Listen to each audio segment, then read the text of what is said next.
We're unlimited.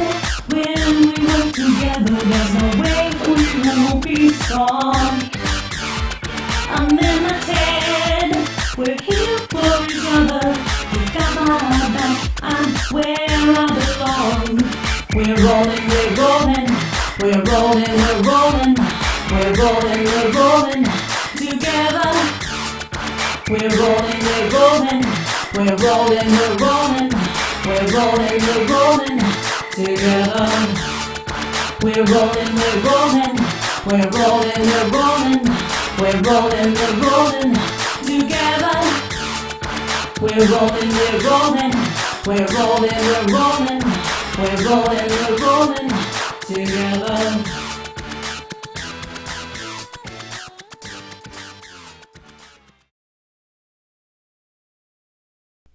Everybody go ahead and roll in the tower. Roll what in the tower? D20? Yep. Ta-da! I seem to have lost my tower somewhere, so I'm trying to figure that out. I think at one point we figured out you could move it, and everybody moved them last session, maybe, or the one before that. I had moved mine, but then when I DM, I have my expanded across 2 screens, so my dice tower on this instance was way over on a different screen, so I had to go looking. And something that I think could have happened is I changed the background art to be South Korthos rather than North Korthos. So maybe it's behind the background screen. Let me flip the picture. No, they're about the same size. Is your tower suddenly visible? No. I think there might be more people this week, and I put the tower up at the top of my screen, and now it's covered by people's icon. It's behind a name. We'll just roll a d20. Okay, you don't explode. Yay. We all don't explode? Why are we exploding? The rest of you don't know if you're exploding yet, but we know that Nissha. No, I'm questioning She got what that. is causing us to explode. She got that stress right out of the. Yep. Why are we exploding? Welcome back, Pant. It's called delayed gratification. Because I'm a secret alchemist. Oh. Because I put firecrackers in the chicken parm, so just deal with it. Oh no. Okay. Tasty friends. So last time, the party successfully retrieved Baudry Carterman's chest, and you completed the salvage operation job. And in the process, you escaped the sinking of the Emperor of the Waves, navigated warfare on the open sea, and helped defeat the blood-tied pirate ship, the Rusty Princess. Izzy and Kit Kat, you guys did get kind of washed overboard off of the Emperor of the Waves, but fortunately, you were rescued by Lars Hayton's airship called Theron's Folly. So you guys didn't drown or anything. Yay. It was really convenient. We appreciate that convenience. Very much so, yes. But other than trying to help them fire a few cannons off of the airship at the pirate vessel, you guys were kind of out of the combat of the sea battle, because you were up to a certain point, you were kind of busy with the ocean. And the not dying and drowning. Ocean kept you busy. So for a job well done, Renarda Thorani let the party plunder what loot they could find on the pirate ship, in addition to their payment for the job. Everybody has quite a bit of gold now, and you traded in your gems and treasure items to the Union Quartermaster in between sessions for an additional cut of 119 gold pieces each, which I've already given to everybody. And I think you guys got maybe 500 gold off of a salvage operation. Wow. And the party also claims some magical loot from the pirate ship's booty. Zaleria Booty. Zaleria now has a +1 longbow and some spectacles of minute seeing. Aleran he's carrying a pair of rings of Misty Step, which are used as a pair for the wearers to switch places. So there's still outstanding discussion about how you guys might use those. Brighton now has a Javelin of Lightning, which she can throw down like a halfling god once per day. It is now evening on the 22nd of Olarun. Tholgrin Korthos says the villagers accused of aiding the cultists will be put on trial in 10 days. About the same time, Lars Hayton expects to return from Stormreach. The bonfire ending the Feast of the Thaw is in 12 days, on the 6th of Tairnadal. I'm giving you calendar days now. I want a calendar of this now. There is a calendar somewhere in the upper right, Is there? which I may or may not have marked with things for you. I can't remember if I made them party visible. Sure looks like they are. But I'm keeping track. Where is that? It's in between the party inventory and changing your dice color palette. Yeah, second from the right, top row. You did. Renarja Thorani has asked Kit Kat to perform as part of that bonfire celebration. Yay. And Kit Kat's performance could shape whether House Thorani offers future favor. Ooh. Which might be helpful since Kit Kat has some problems with House Fairlin. No pressure or anything. Oh, great. As you disembarked the Soul of Winter, Renar suggested Kit Kat visit him at some point before bonfire night, in the next 12 days, to discuss this entertainment. All right. So you got time there. But it's a thing. Ursa Jensward, commander of the village garrison, has tracked you guys down. So, you got back from sailing on the Soul of Winter, doing the salvage job. Came back, you had all your loot, you sold off stuff that you didn't want. You did some identification with the quartermaster. Now it's evening. The party has intentions because Nissha made a deal and Brighton has plans of his own or reasons of his own for wanting to check out the research and development wing of the abandoned Cannith Manufactury.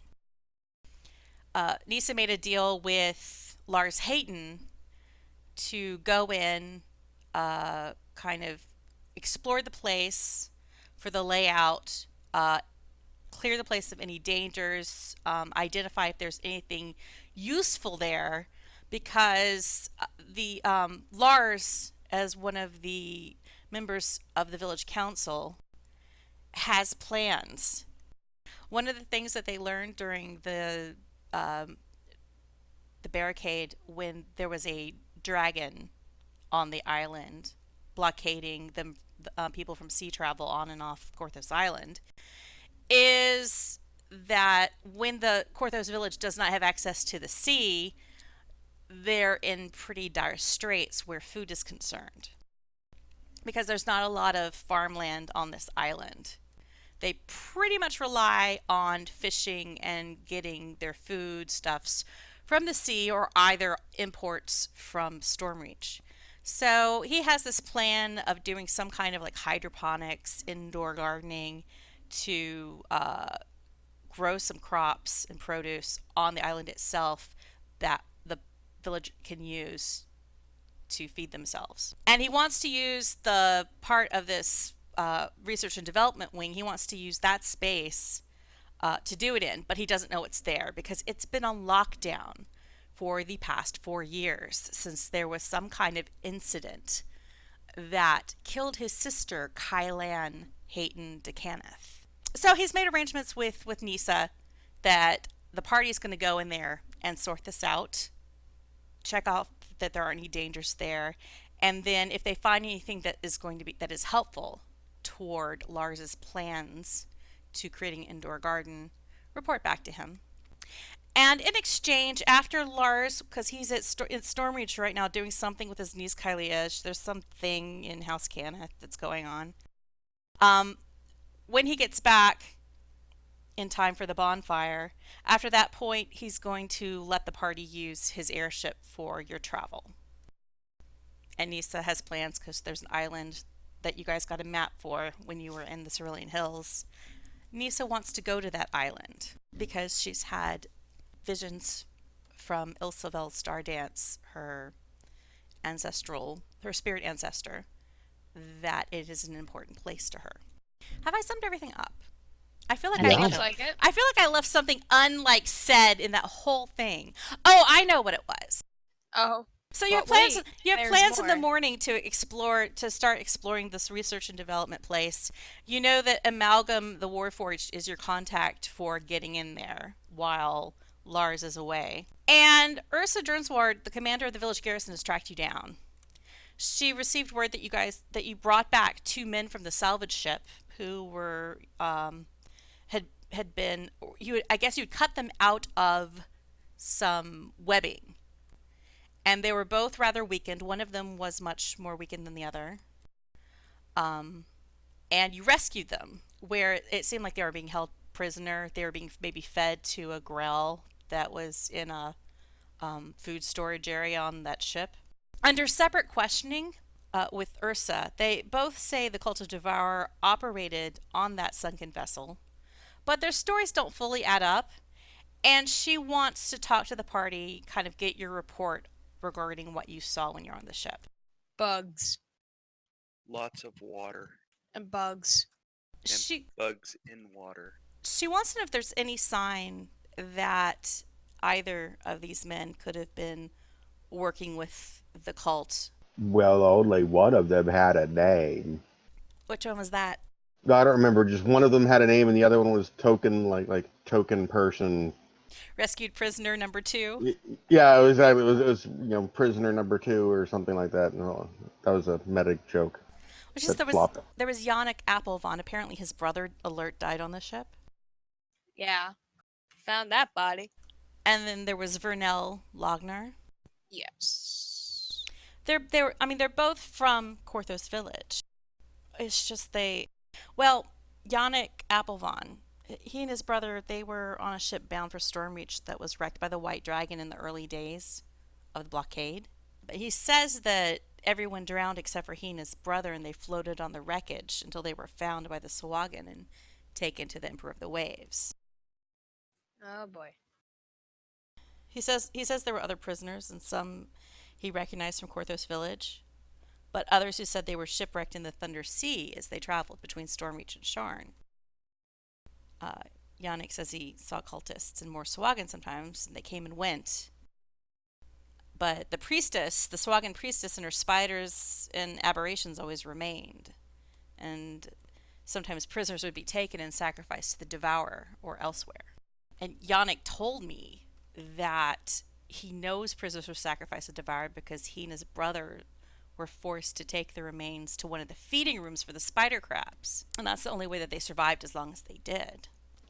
Sorry, I'm just going through my notes. I don't have anything here that suggests they were working. I mean, I don't necessarily know if we're considering, being enslaved by cultists actually working for the cultists. That's a... Yannick's, Yeah, if they were under duress, I mean, you really can't hold them accountable. Yannick went on to say that he recognized Vernal from Korthos village, which, it's pretty hard if you're from the village that you wouldn't recognize Vernal, because he harvested and traded fruit in Daxpoon's market. But just before we started having the troubles, Vernal got into trouble. There was a scandal that he was thumbing his scales, and he was thrown into the garrison. But Yannick says he knows who Vernal is, but he doesn't remember seeing him aboard along the other prisoners on the Emperor. Meanwhile, Vernal says he was taken in a raid on Korthos village by the Swagan several weeks ago, which tracks. And he says he was kept on the Emperor of the Waves as a prisoner, though, for all this time. And he says there were many others, some who were tortured into following the Devourer, cajoled with promises of food and survival, and while others were sacrificed to the Dark Six God. He says that some people, they were complicit in aiding the Swagan. And he claims that Vernell and his brother were cultists. They were traitors. Well, it's a little difficult for us to tell because all that happened before we got on board. So Ursa's kind of trouble. She's kind of debating whether or not to just throw both of them into the garrison cells and let time sort it out, and because there's going to be a trial in 10 days. But at the same time, she has some respect for the Applevons. She has she says that she has some respect for the Applevon boy's father, who did a lot of good work defending the village during the blockade, and she hates to keep his son imprisoned if he's not guilty of anything. At this point, it's hearsay. It's this one person saying that they were complicit. She kind of shakes her head. She says, I'm going to talk to the other village counselors tomorrow. Sigmund Bowerson, he has some dealings with Vernell. He was part of the whole case that got him thrown into the garrison jail for a few days. So we'll see what he thinks about it. See if anybody else in the village has any opinions. But if you hear anything, they're recovering at the Sovereign Host Temple right now, under the vassal's care. But as soon as they've recovered enough, unless I hear something that confirms or that either proves that one or both of them is innocent of any wrongdoing, or I'm going to have to just put them in the garrison jail. Guilty until proven innocent? In this case, yes, because we've had a lot of trouble. There are a lot of people in the prison right now where we know that many villagers had acted against the others. They turned to save their own lives and aided the Sahuagin and the cultists in taking more of our number, and it was kind of a betrayal. And I have no problem with persecuting those people. Problem is, it's very difficult and convoluted to prove who is truly guilty and who is innocent. So we might have to make some sacrifices in order to see that justice is done. I think Well, the truth is we can't really speak one way or the others, considering both were more or less unconscious when we found them. The only thing that we can say is that they were encased in webs, so it wasn't like they were in charge or had free roam of the ship at the moment when we went on board. Well, if you hear anything interesting while you're moving about in the village regarding these people, let me know. I was hoping that you perhaps saw something when you rescued them. we saw stuff for the Devourer, but by the time we got on there, they were already all webbed up. All right. Ursa seems a little bit disappointed. And then she also reminds you that the garrison needs some help clearing out the last of the shrines to the Devourer that are on the south side of the island. Anytime before the bonfire. They're gradually making progress, but extra hands would be helpful. And I think the garrison is offering like 100 gold or something for any shrines that you destroy. And there's some kind of reward as well if you can bring back any bodies of fallen villagers so that they can be properly buried. But that's kind of Ursa's business, the concerns of the village and the garrison for now. So after she talks to you and kind of like leaves a bit frustrated that she doesn't have any answers for how to deal with this security issue in the village, you're left to your own devices for the evening. What are you guys going to do? I think we decided last week that we were headed to the Cannith Manufactory, I believe. That was what I understood of the plan. Are you going to do it in the evening, or are you going to rest? I believe we had already decided we were going to rest, and you had given us a long rest at the end of the last session. Okay, so I gave you a long rest. We'll say like it's morning now. Was there anything that you guys wanted to possibly, I mean, any supplies. I think we did shopping at the end of last session. So I'm assuming that you guys have bought anything that you intended to buy. I think so. I'm good. Actually, let me find the. With your newfound wealth, are you buying a new 4x4? No, I was looking at the potions and scrolls that were available from our union to see if we wanted to pick some up since we have some money. If we haven't already done so, we might want to pick up some healing and greater healing potions since we tend to get mulched Injured? Owies? a Boo-boos? lot. And there's only one cleric for all these people. Yeah, she's only got what is it, 4 slots right now? 5 slots? All right, I'll reshare the potions and scrolls. Everybody should have it in their images and maps. Yep. Healing is 45 gold, and a greater healing is 90 gold, according to our Yes. menu. That is the current market prices, but you know how as time goes on, tariffs are applied and economics wax and wane. So these prices may change over time. And given the amount of time we spent on the water, a water breathing pot might not be a bad idea either. All of a sudden, I'm getting images in my head of water breathing items with race restriction Warforged.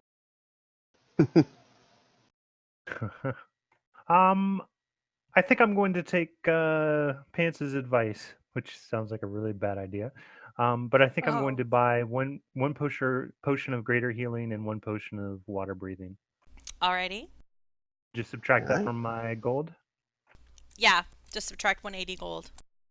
I have a couple of a pretty fair pile of money, so I will also pick up 2 potions of greater healing. Oh, Aleran, did you get one potion of greater healing or was it a potion of healing? One potion of greater healing and one potion of water breathing. Okay. So Are you going to put those in my inventory, or do I need to do that? I'll put it in your inventory. Okay, And thank you. Pants, what did you get? You got 2 greater healings? Yes. Okay, that is all the greater healing potions that are left at the quartermasters. There are still some potions of healing, though. I will take some potions of healing. Probably There. two. Okay, there are 4 total available. Yeah, 2 should be sufficient. And correct me if I'm wrong, greater healing is 4d4 plus 4? Yes.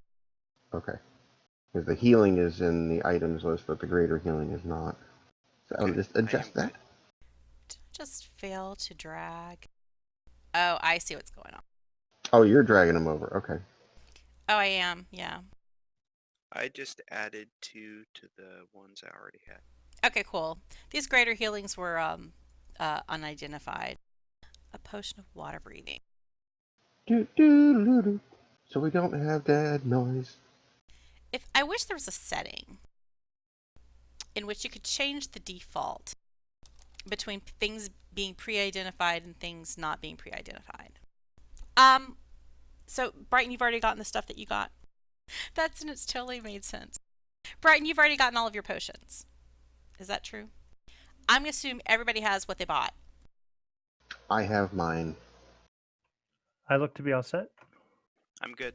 Okay, cool. So you picked up some last minute potions at the quartermaster. So now you just need to go get Amalgam. And where were we supposed to meet him? You head over to the Hayton Estate. Do you have any idea how hard it was for me to not blurt out at the base of Misery's Peak when you're ready? Yeah, I appreciate the control that you had there. That was probably exceptionally difficult. Well, considering we've run that quest probably 36 times in the last week the with past the 2 new weeks. hardcore server. Way too many times, really, if we're honest. Ooh, this is why I'm like forming all these theories about the duality. Only 3 times. Okay, so I guess we're heading over towards the Hayton Estate to find Amalgam? You head to the Hayton Estate. Amalgam actually answers the door. Normally he doesn't do that, but The rest of the household is pretty much traveling. And he knows we're expected. And he knows that you were coming at some point. He greets you. Amalgam is he's quiet, and but he's very friendly. He's not quite as tall as Pants is. He seems to be of a slighter build. Well, considering Pants is built like a tower. And he has to put away some things before he can go with you. So he invites you to come along, and he heads up to the second floor to where there's kind of like a laboratory that apparently he works in with Lars Hayden. There seems to be two tables of different alchemist devices and chemicals and mortars and pestle and two different desks, and he has work that he's been working on, different vials and tubes and notes that he's making. And as he led you there, you were kind of you proceeded through some ornate halls, especially ornate compared to the rest of the island. In the entryway, there's a large atrium. There is a bull statue, perhaps referring to House Cannith in some way. You see portraits of various people, none of who you recognize, but as you proceed further down the hall, you see Lars Hayden in one of the portraits. But everybody else, nobody else looks familiar. Is Hayton with anyone in any of these paintings, or is it just like single person? Single portraits? person portraits. Okay. Yeah. So there's another man, there's another woman.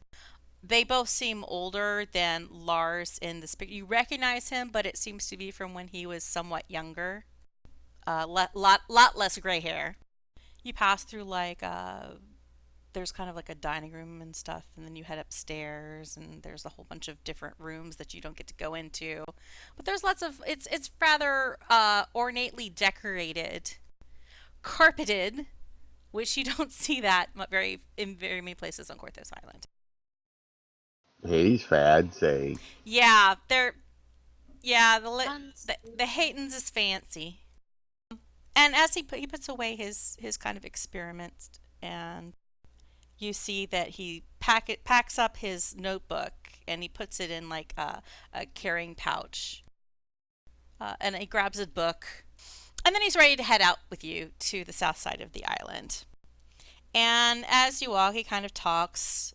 He sounds a little bit fatalistic or resigned as he talks. I see Lars has convinced you to enter the Western Wing in exchange for the use of his airship, then. I suppose it was only a matter of time that he found someone willing to venture forth. He says Lars is my friend, and he doesn't understand why I cannot tell him what happened 4 years ago that killed his sister. Well, we're not your friend. You could tell us. The logic is sound. Amalgam kind of gives you a look. Like he can't quite believe that you just said that. Izzy just puts her hand over her mouth and goes, "Oops, sorry, inside voice." We have no emotions to be hurt. Hashtag stone cold. And then you see his expression change because he actually Hashtag no seeing the wisdom in your words. And he's like, well, you have a point because he's my friend. I am ashamed that I can't tell him. I'm ashamed to explain that I cannot tell him because I do not remember anything that happened beyond that door. Theron took the memories away, you see. House Cannith has procedures to modify memory. They were used on Warforged in some occasions when a customer's order was changed or a unit was returned for refurbishment. The process allowed for fresh augmentation and training without the confusion of a secondary purpose. Well, That is how they describe the services when they sold it to the nations of Corvair, during the last war at least. I understand pants so much better now. My memory was modified because I worked in the research and development wing. Most of the other Warforged never left the facility, but Theron and Kylan would bring me to their family home. The wing was the cradle of House Cannith prototypes and trade secrets. It was esteemed poor security to leave such information walking about in the mind of a creature they considered subhumanoid at the time. Thus, I never left the Manufactury without being strapped to the empty machine. The empty machine is what the Warforged at the Manufactury called the device. Amongst ourselves, of course. I do not remember what happened behind that door, the door to research and development. I don't think I want to remember. So, you guys march, and Amalgam's kind of having this reflection, and he's kind of getting burned by Izzy. And after Just went AFK. Just a little FYI. after about 15 minutes, you've returned to the not-so-abandoned Cannith Manufactory. You've been there recently, of course, because that's where the HUGS quartermaster is stationed.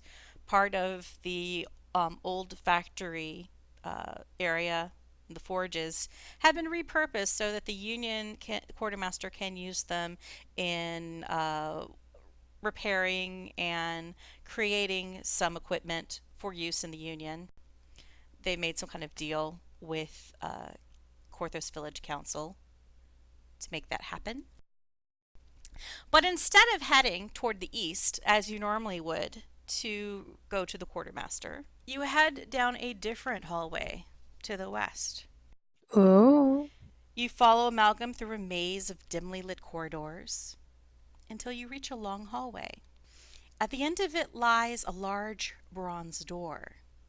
Pneumatic pipes line the threshold, suggesting a pressure locking mechanism.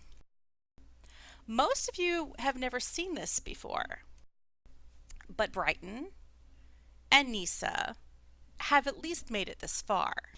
Brighton, as you walk with the rest of the group, you hear a voice in your head. Little creepy, okay. Is Brighton here? Oh no, I'm listening.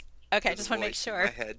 before I say anything else. So you hear a voice in your head, and the voice resembles what you always consider part of your internal dialogue that you attributed to Brightclaw. And you've heard this voice before when you were wandering by yourself on the south side of Korthos. You had a conflict with a strange creature by one of the abandoned shrines to the Devourer. And as you fought that creature and defeated it, you started hearing this voice more plainly, urging you toward the abandoned Cannith Manufactory. And the voice had led you to this door. And now as you approach it again, because your attempts to break in previously were not successful, as you return, you hear the voice say, "Oh, yes, Brighton, you've returned." Yeah, it's a little creepy. And you hear Brightclaw's voice, whisper, "Help me." All right, guys, we got to get in there. Why? We just do. It's important that we clear out this wing. As you look, there's a control panel. It has a bunch of different runic shapes in it. There's some kind of claw marks on the casing surrounding it, which Brighton at least knows where those came from. Whoops. And Amalgam stops in front of the control panel and he says, "I do not remember what happened behind this door, but I have a feeling of dread this close to the threshold. I remember Oh, boy. Theron's bloodied face once we escaped, the grief and guilt in his expression as he took Kylan's body from me. Korthos ceased to exist for him that day." Just DM point. Are those names? How are the names spelled? You've got Theron right, Theron to Cannith. You guys can do a history check if you want to. How good is my history check? So it's Kyle Ann, like 2 names. Kyle and Ann. I'm actually going to opt out of this history check because I don't believe in game there would be any reason for Pants to have any of this knowledge You're right. from a bar. It's very unlikely. Or, yeah. you don't want Pants to actually know who these people are. Aleran does recognize these names. He knows from Talk in the Village that Kylan Hayton de Cannith was Lars Hayton's older sister, and that she was Dragonmarked. And she was one of the people who ran the Manufactury when it was operational. And she was married to Theron de Cannith, who apparently was pretty important in House Cannith up until there was the incident. You know that he died on the day of mourning. And at the time when the day of mourning happened in Sire, he was there. So when he left Korthos, he went to Sire. You don't know what he was doing, but yeah, he was, both of them were Dragonmarked, and they were kind of important with House Cannith. So they were some mega bigwigs. Mm-hmm. And Lars told Nissha at the time that his sister, well, Amalgam was his sister's assistant in the Manufactury, and that is why he has access to allow you in to the research and development wing. But Lars did say that the training that the Warforged underwent typically was to control access at a basic level. Like he had said, don't mention this journey to Ingram at all, because Ingram was Lars's bodyguard when he was a younger man, when he was a majorite in the Manufactury. And one of Ingram's main jobs was to make sure that Lars did not go into sections that he was not supposed to go into. So we're not. So Amalgam's basically leading us in a shadow mission on Lars's behalf, so that Ingram would not prevent Lars from going Yes. into it. It was like Lars said, there's a reason why I did not hide with Ingram when I was trying to stay away from the Sawagan. So yeah, we're totally not ominous loopholing right now. I'm just making sure I'm hearing this right. Yes, and you all have the impression that there was an incident 4 years ago, and when the incident happened, Kylan Hayton I'm sorry, de we all have the Cannith, impression that there was an incident that happened 4 years previously in 994 YK. During that incident, Kylan Hayton de Cannith was killed. And after that happened, Theron decided to abandon the Manufactory on Korthos, and he shut it down, pretty much left everything on lockdown in that wing, and abandoned it. so But Amalgam, yes. Sorry, just to summarize, so Ingram's job was to keep Lars from poking around the Manufactory run by Theron and Kyle-Ann, in which Amalgam was Kyle-Ann, aka Lars' sister's assistant. Then something happened, we don't know what. She got killed.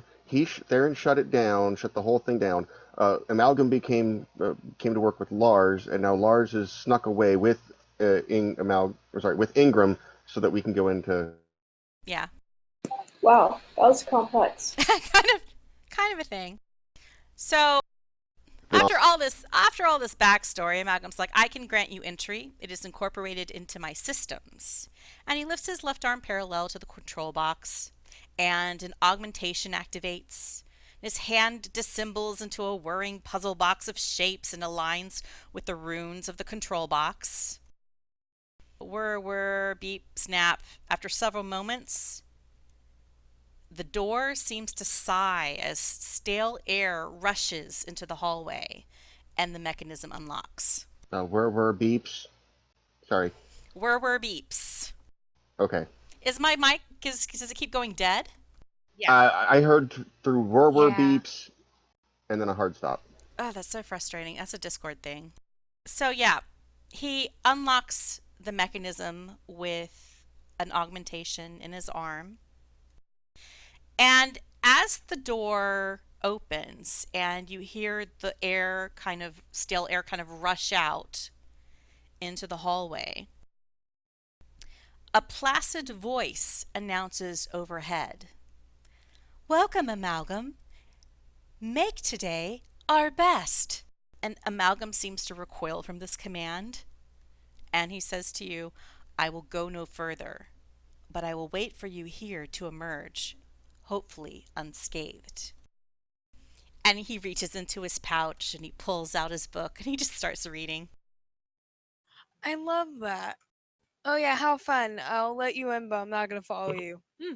Page 349. I'm excited. Well, like I said, this is a totally not ominous job that the dude is scared to not go in. He's just like the doorkeeper and letting us go do the work for Lars that Ingram won't let him do. Had fun storming the castle. Do you think it'll work? I was just thinking that. It'll take a miracle. Have fun storming the Manufactury. Okay, well, So the As it door says it- is open. well, this isn't going to explore itself. Let's go. Plunk, plunk, plunk, plunk. Yay. Because Pants totally doesn't have a track record of aggroing the entire dungeon if left unsupervised. As you go Aleran hurries up to catch up with Pants to try to keep him out of trouble. through this pneumatic hallway, Aleran, you have to step around Anka the chicken, who has followed you into the Cannith Manufactury. Dinner. No, we are not eating the chicken. That's not a you. chicken. That is a feathery bok demon. I'm moving you onto the map. Oh, I forgot to ask Zaleria, is Bambershoot with you? Yes, Bambershoot is definitely with me. We need to get a soundboard with elk noises. That would be pretty sick. I bet I have to take a look at Sirenscape and I can see if they have one. That's a Something pretty tells me they obscure will. thing for Sirenscape to have elk noises. Hey, you don't know. They have Is a the lot map- of noises. Is the map we're supposed to be having open the training room and CM map? No, I haven't shared it with you yet. Ah, okay. Now, the training room in CM was our session 01. Yeah, that's where you Okay. actually rescued Anka and Britta, the chickens. But one turned out to be a water filter. The other turned out to be a stalker. Yes. Yay! Who's not on this map? Oh, Kit Kat's not on the map. Okay, there. So you all crowd through this door. And I'm sharing now. It's a wide open hall. The floor is tiled colorfully. To the right of the entry, the party sees an L-shaped desk fitted with globe-like apparati. To the left of the entry, the party sees a seating area.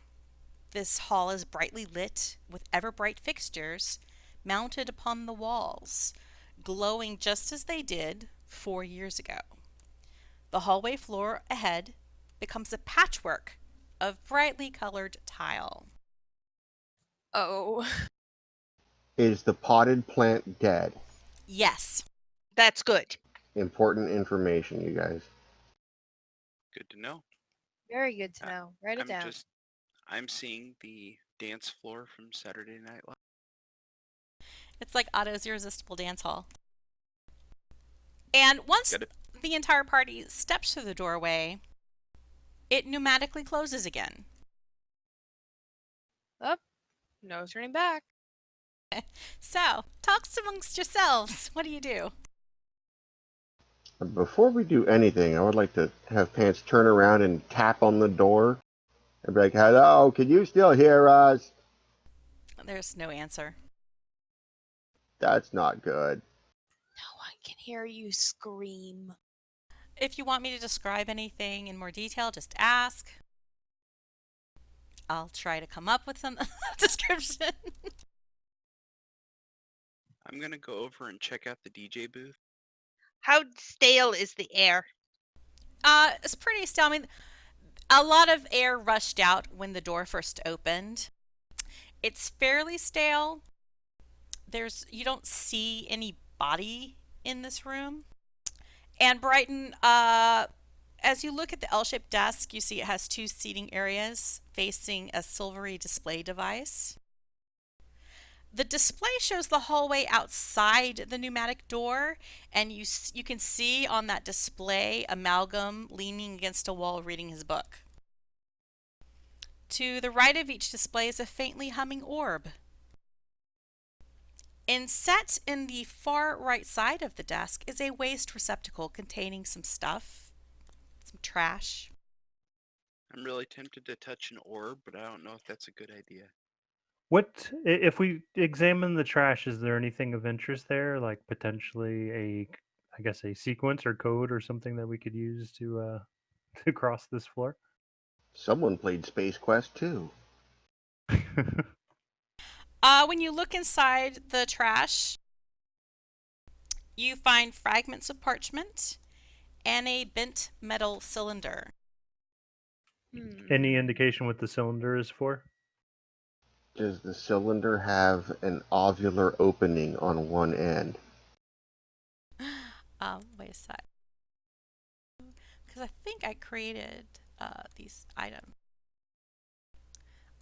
I moved the cylinder into your inventory. I have got it. It's totally a bent soda can, isn't it? A beer can. It's a used Galanda distillate light. Oh Yes! my god. I was right. That's awesome. This bent metal cylinder is lightweight and easily flexible but empty. It is etched with a colorful logo that features a dog and promises the contents are the finest quality of Galanda distillate light, produced by Molu Refreshment Enterprises in Stormreach in conjunction with House Galanda. You also see the slogan Gulp Enchantment below the canine logo, and in fine print, product contains less than 1% dryad tears, and please enjoy responsibly. Over enchantment may cause side effects. Can we give the DM inspiration for that? That is really awesome. I think she gets style points for Tuesday night. Yes. And I love the fact that throughout all that, she's just sitting there like, I did good. The fragments of parchment reveal little but a lunch order for crab salad sandwiches from the Wavecrest Tavern, an old Fearland Carnival lottery ticket. Oh, I do have that. So you have the old Carnival lottery ticket. And a message scribbled in block letters. I'll type that in chat. And while she's doing that, the lottery ticket states, this lottery ticket bears the logo of a beautiful ringmaster and a top hat and is dated for a drawing on the 12th of Nim 994YK. Lucky numbers were 12, 28, 31, 48, 52, and 67. And I typed in chat what was on the scribbled note. Uh-huh. I'm assuming we're all basically collectively sharing this discovery and the items. Does that mean you share the winnings of the lottery ticket, if there are any? Well, no, just I mean like the message. So like it's not just Brighton who is aware of the message in the trash. Oh, I drug these things to Aleran's inventory instead of Brighton's, which was really smart of me. Oh, I guess Aleran was looking in the trash. Yes, I asked the question. That's why I whether did it. there was Okay. anything good. Oh, okay. And I read them, or I gave it. I guess told everybody what was on them. So everybody knows what was written on the paper. We got That's this all week's that's written on the lotto paper. numbers. There's no color indications or anything like that. Sure, there were. Green, green, blue, yellow. Oh, good point. So the password for and Nim is a month on the calendar. So for the week of 9 Nim, the password was maybe for nine Nim of I'm guessing YK993. Green, green, blue, yellow. That's me as the player, though, not me as Pants, who would be completely and utterly clueless as to what any of that means. As you look through the brightly patterned hallway, you can tell it's about 40 feet wide and 100 feet long in total. And Oh. the ceiling rises easily 30 feet overhead. Wait, I just found something in my inventory that I want to make sure is correct. I was about to use the moldy sandwich, but it's labeled as a collectible. Is that actually a collectible? Yeah. Oh, okay. Let me not throw it on the floor then. Throw the Do you want can. me to toss the blue? I was gonna say toss the beer can. Where are you tossing the beer can? I'm just gonna basically bowl it right down the center. Are you aiming for a particular square? I guess maybe a green square. Move your icon to show me where you're rolling the thing. Okay, so you toss the little metal can to that square and nothing happens. It just Wait, so you don't have an empty beer can token? Oh my god. I don't prepare. Oh, jeez, I'm just so Absolutely no disappointed now. preparation. I'll work on it. Hold on. So you roll, and it lands on the green tile. And it just sits there. A can on the floor. All the questions you were asking, I thought something way more like crazy was gonna happen. Heroic littering at its finest. Is there a way for me to decipher how these controls work? Do an Arcana check. Okay. Query. Uh-huh. How much does the potted plant weigh? It weighs easily at least 20 pounds. All of the items of furniture pretty much they weigh what you would expect furniture to weigh. Brighton, you have no clue what the Orby ball is for. It's kind of weird glowy color. Doesn't look like anything that they have on the Talenta Plains. I'm telling you, it's a DJ booth. If I do a pattern of green, green, blue, yellow, I can get to the halfway point, but I'm not seeing a way to go all the way across. Yeah, as far as I've been mathing it out, you invariably get stuck here. Yep. But Pants will slowly and trying to look like he's not about to do something he knows is bad. You know how kids do. They're like, oh, they're looking over their shoulder, make sure no one's paying attention, and wander over to the potted plant and casually pick up the pot and stroll back over to his spot next to the blue square and take one final look over his shoulders and then just put the potted plant on the blue square. The blue square in front of your pants icon right now? Uh-huh. Okay. And as you set the potted plant down, you hear this crackle of energy from the ceiling. And you see there are copper coils overhead.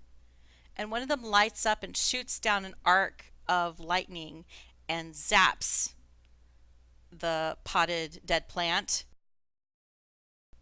But the plant just absorbs the lightning. It's apparently not made of anything conductive. It's like a clay pot.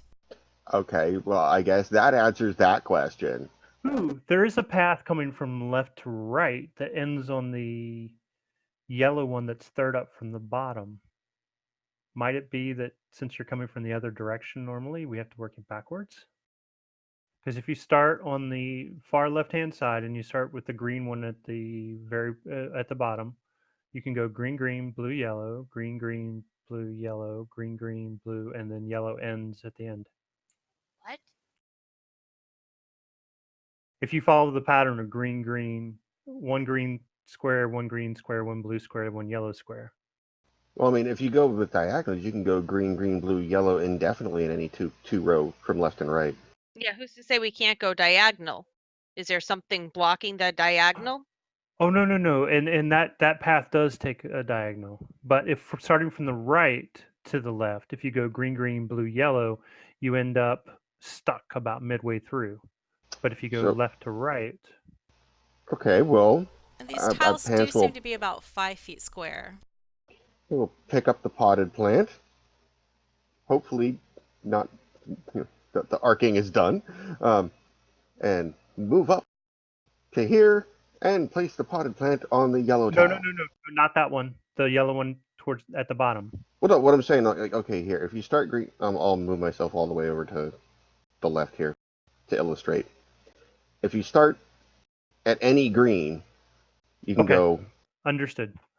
You can go green, green, blue, yellow, and then repeat green, green, blue, yellow, green, green, blue, yellow, like indefinitely on any two rows. Understood. So yeah, just plop it right there and back up.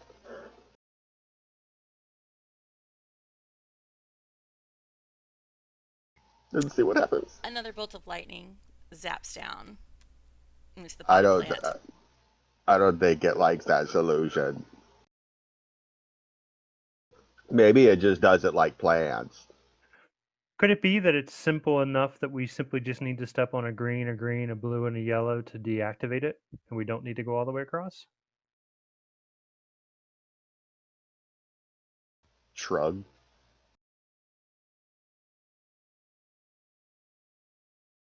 I will hand Aleran the potted plant. Okay. And I set the potted plant here, and then I back up. Nothing happens. Okay. All right. I step onto this tile and I set the potted plant here, and then step Nothing back. happens. Okay. I set the potted plant here, and then step back.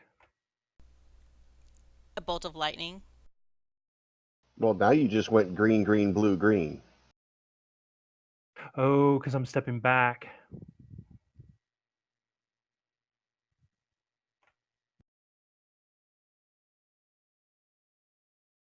So Okay. what does the bolt of lightning hit? Does it hit Aleran because he went back on that green dot? Well, to me, it was like he said that he moved the potted plant to that green dot. He's just using his token to like indicate where the potted plant is. Yes, But I'm he just kind has of to be setting it down carrying on the the potted tile. plant. I feel like shoves it there. What I'm envisioning is you like shove the potted plant onto the square and like jump back like you do. Yes. Because if Like, it does get zapped, I don't want to get zapped by it. like if you were kicking a snake kind of thing.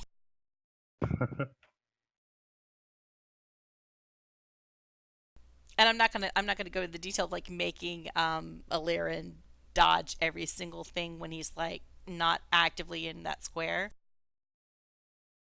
But the lightning bolt hit the blue square.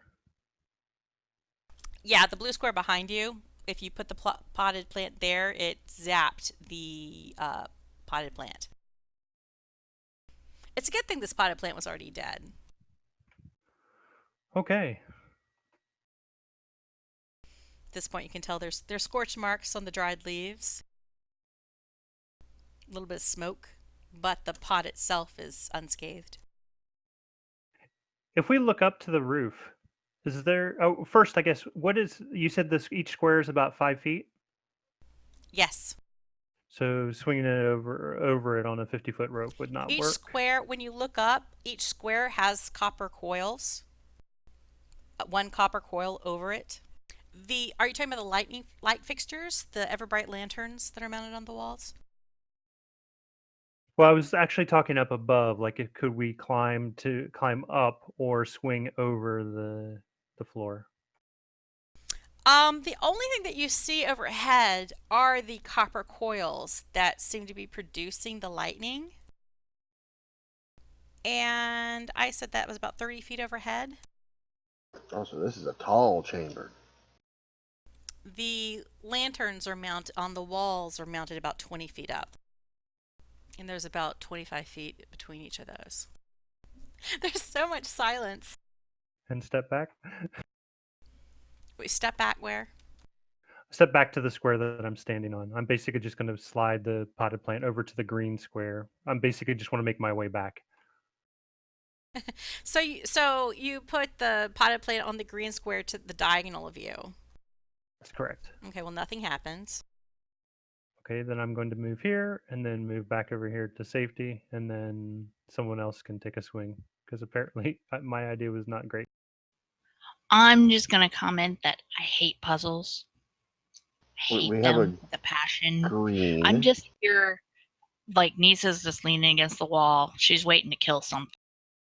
So right now the potted plant is still on a green. Yeah, Yes. it's on the first I'm green going- tile.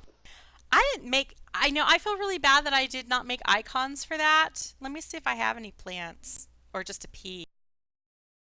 I'm going to step onto this green tile. So now we have two greens simultaneously. Nothing happens. Someone else step on a blue tile. Or put a chair on the blue tile. All right. Okay, this isn't dead, but it's a shrubbery to represent the plant. And we Okay. can move it. Good. I'm going to take this chair or sofa or whatever it is and slide it over to the blue tile that's at the bottom on the first row closest to us, and then step back. Where do you put the chair? South of the plant. It gets zapped. But Okay, that didn't work. But like the plant, it seems to absorb the charge and it doesn't conduct the electricity beyond its chairness. I'm getting some tokens for this. Anybody else want to try to figure out the controls? Because I'm stupid. Well, my next idea was going to be holding a chair over my head and then just stomping across the puzzle tile. So maybe someone should take a look at the controls. Someone throw someone across. Just throw someone. I don't think we can throw that far. No halfling tossing. Damn it. What's the role for figuring out the controls? What skill? Arcana. I have a +2, so I guess depending if I got a good roll or not, I could try. I had a -1. Well, sadly, Aleran's the closest thing we have to an Arcanist, I think. Oh, we have a Bard. That's right. The bard just got a 17. So Aleran doesn't know anything, Nice. but Kit Kat recognizes that these are scrying stations. They're used for security to look into different rooms of the facility. And as Kit Kat fiddles with the globe, the display changes from where you can see Amalgam reading his book outside of the chamber to a different hallway. And that hallway, you can see, has an ambient red light. Oh. I did something. I don't know if it's good, but I did something. Kit Kat also notices that there is a button in between the two displays. What color is the button? It's shiny and red. Big red button. I'm going to check something here. Personal little roll. No, Pants does not have the presence of mind to get off the tile before the big red button is pushed. She didn't say she was pushing the big red button. No. But it's a big red button. Of course it's going to get It's pushed. shiny and beckoning. Brighton hears a voice in his head. Come to me. Save me. I feel like pressing the button. I don't hear anyone saying not to, so I might just press the button. Well, I think we're a bit stuck otherwise, at least at the moment. So, Kit Kat presses the big red button. And as Kit Kat presses the big red button, the pneumatic door swings open again. Hey! To where Amalgam's leaning against the wall, reading his book. Is there any other big red buttons? And he's like, that was fast. Nah, I just pressed the button and the door opened. Yes, you're at the scrying station. Ask Amalgam, or Aleran asks Amalgam if he knows anything about the floor. I know his memory has been wiped, but if he knows that's a scrying station, then he might, or I guess maybe that's a fairly common thing, so he might know about it anyway. But He knows looks at anything it. about the floor puzzle. Amalgam, I do not recall anything specific because my memory was wiped, but just looking at this floor, it seems to be some form of pattern involving color. No crap! Is there a reason why you haven't moved forward?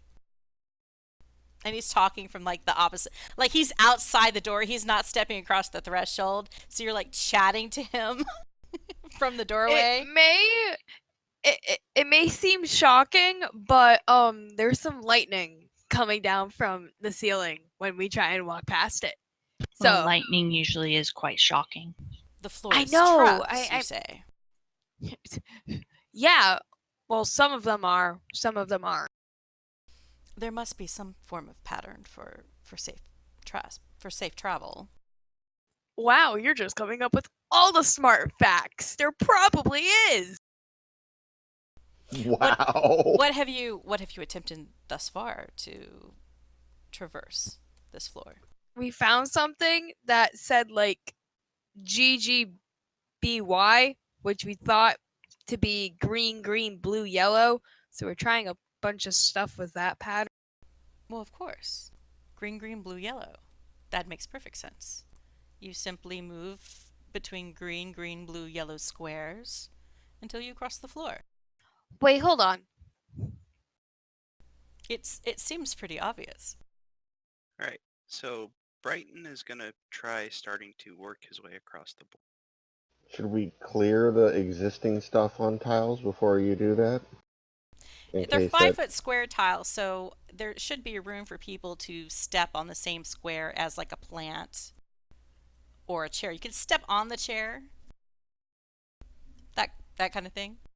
Well, just in case, having things already on existing tiles messes up the sequencer. Well, we What tried have you. covering the tiles up, but is it possible that it needs to all happen at the same time? I mean, is this a timing thing where we all need to step on a green, a blue, and a yellow at the same time? That would be a really inconvenient way to leave and enter work every day.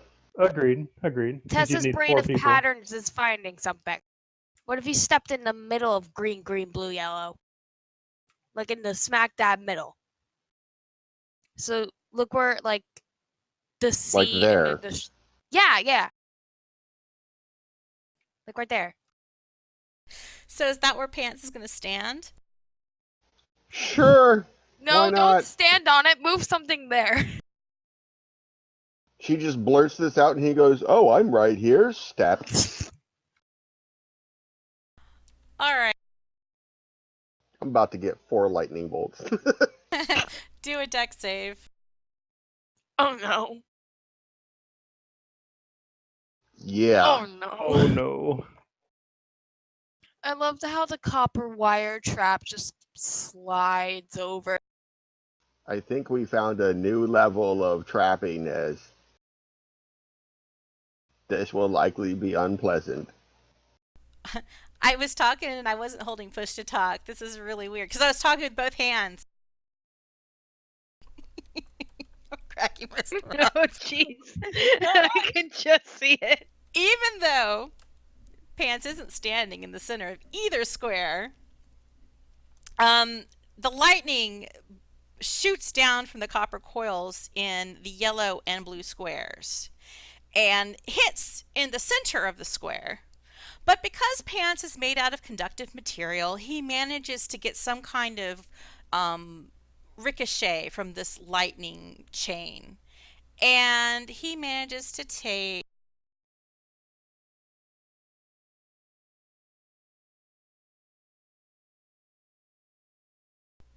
7 lightning damage total. Am I stuck in place or am I blown in a direction? You aren't blown in any particular direction. And as you stand there, you do not experience another bolt of lightning. Pants paralyzed, standing over 4 squares. You got the 2 shocks from the yellow and blue squares. Nothing from the green ones. And that was it. Lean over my shoulder and yell back, I don't think that was the solution. I nominate Cat for not solving any of the puzzles. You hear Amalgam I was call from the thinking. doorway. Amalgam calls from the doorway. He's like, the green ones did not shock you. You should just walk green, green, blue, yellow. Or whatever it was. He's totally backseat driving this. I Thanks, would like to Captain attempt Obvious. that. Why don't you come into the room and help us? Just push the red button again. Amalgam, I might. If- Either you come in here Amalgam or... calls. He's like, you're doing an excellent job. Oh. If... Episode 1 of the Cannith Manufactury. We managed to get 25 feet in. Green, green, Green, green, blue, yellow. green, green, blue, yellow. Brighton would like to try to move across the floor. How is Brighton moving? Well, with Pants there, it might be tough to move between the 2 green squares. Pants, would you like to adjust yourself to a square? Make a choice. I will retreat back to the green square basketball player style and then step back to safety. Okay, so Brighton is going to start by moving here. He's fine. He will then move here. He's fine. Brighton will then move here. Silence from the DM. Oh, there is a another copper coil that activates. Do a dex save. Brighton dodges out of the Nice. way, and the bolt of lightning cracks down to the middle of the blue tile, but misses him. So we know it's green, green. It's clearly not blue. What if we do green, green, yellow? This puzzle is more confusing than my calculus. Okay, so I dodged. Is there any particular direction I went? No, you're still in that square. Okay. You just managed to avoid the lightning where it hit in the center of the tile. You faked out, and it didn't conduct. You're not made out of metal like Pants is, I guess. And that was enough for you to dodge out of the way and not get affected. So he's on a blue square, right? Yes, Yes. but it was a trap square. Okay, let me try this. Aleran's going to take his rope and grappling hook out of his backpack, and I am going to attempt to connect the grappling hook to the fixture holding the light above the green square at the very top. You're attaching the grappling hook to I'm the going to copper toss coil it. fixtures?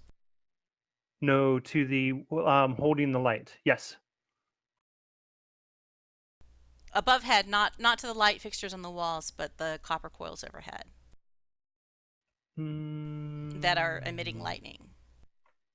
No, to the light fixture on the wall. Okay. Because you said that was like 20 feet up, right? Yes. Okay, so I'm going to throw my grappling hook attached to the rope.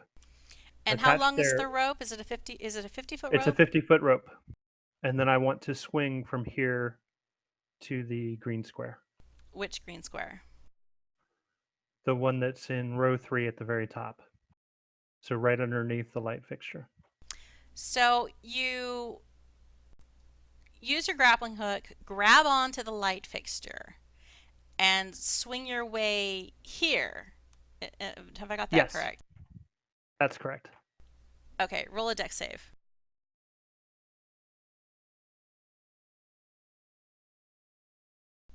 All right. You get hit by a bolt of lightning for 4 damage. Okay. At this point, you hear a sigh from the hallway, and Amalgam puts his book away into his pouch.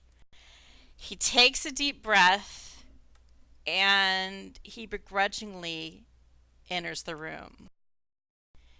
And he says, Finally! "How about this? Green, green, blue, yellow, yes?" Yes. Amalgam goes to this square, and then he goes to the green square next to Brighton.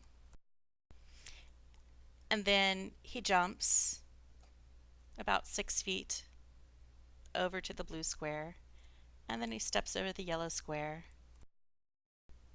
And he continues that process until he makes it to the other side. And then he says, "What is this lever for?" I don't know. I want to pull it. Don't touch it. No, have him Let pull him- the lever. let him Hopefully pull it deactivates the Actually, traps. wait. Pull the lever. So Amalgam pulls the lever, and the party hears a sound that's kind of like generators powering down from the copper coils overhead. A mellifluous voice announces, "Chromatic floor security disarmed. Floor will reset in 30 seconds. New code, blue, green, red, yellow." In I response, think we Brighton's gonna all dash. dead sprint. Yeah. Pretty much. Yes. Aleran grabs the rope, grappling hook, and runs. And Amalgam goes the opposite direction.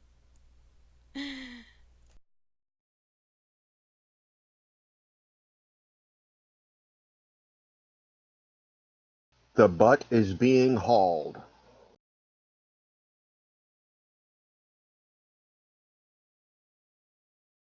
And the new code was blue, blue, yellow, green. Blue, green, red, yellow. Blue, green, red, yellow. Okay. We may need that to get out. I got it documented. No, we just pulled the lever and go back across.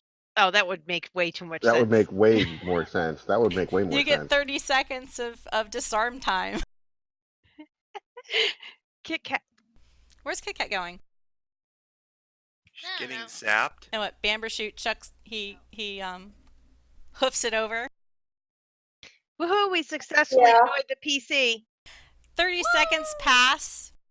Did Anka come, or is she still on the other side? She's back with Amalgam. Good. You hear her clucking though. Buck, buck, buck, buck, buck, buck, buck. And you hear the generators resetting, power whirring up, and a bolt of lightning zaps down and hits the dead plant, but not the chair where you left it.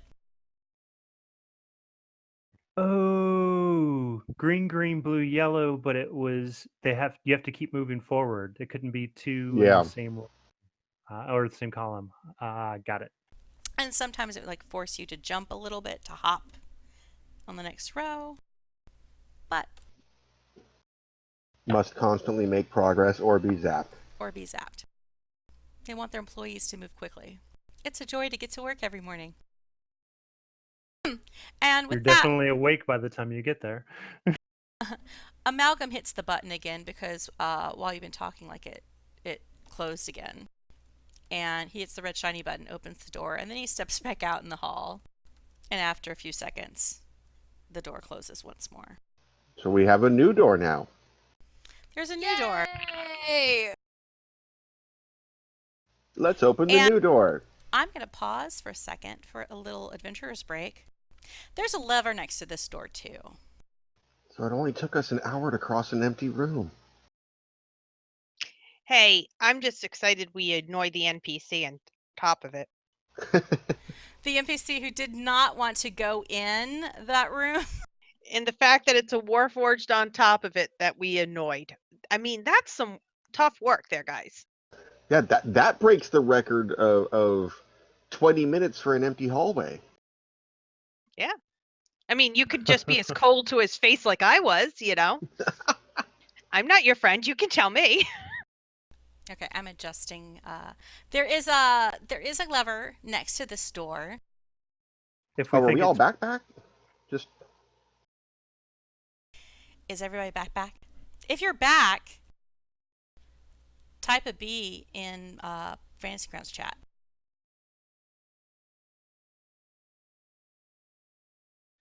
Nissha is doing something, but I will alert her if we need her attention. Like if they're puzzles.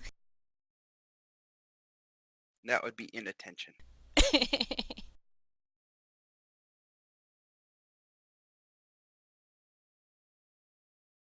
Account. Okay, so everybody Nissha, but you'll yell at Nissha if something happens. I only pray that there are rune wheels in here so we can all completely and horribly miscommunicate what the glyphs are. All right, is it the shooter or is it the boogie lizard? Yes, no. See, for us, gun, or for me, gun is the stick figure ninja. You're at the other end of the room. You're standing in front of a door. The 30 seconds has expired and now everything's armed again, and there is a lever to the right of the door. if we have any concerns that this might be trapped, I could use Mage Hand to pull it. I was just gonna pull it. I didn't even think about traps. Okay. Now, I already got past security. Why would it be trapped? Okay. So I guess Pants is pulling the lever. Yep, I am handling the rod and moving the lever down. Pants pulls the lever, and as you do, the door opens. There's another woof of air as another pneumatic seal is released. And as the door moves open, you all of a sudden start hearing a sound, a klaxon. Like a wow, wow, some kind of alert. And you look into you peer into the hallway in front of you, and it's definitely lit with red light that is flashing every few seconds. Kit Kat recognizes that this is kind of what it looked like the hallway when she was messing with the scrying station. This is what it looked like. Oh So the boy. alarm was already off, or the alarm had already been triggered before we. The before we alarm came out. was already triggered. It was already flashing red and all brand. Make sure you grab the right color sigil. And I'm going to move you to a different map, and then I'll share it.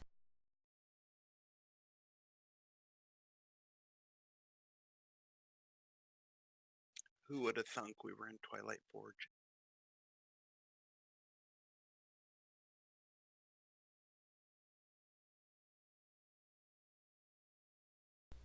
Who do I not have? Oh, Pants. I don't have Pants.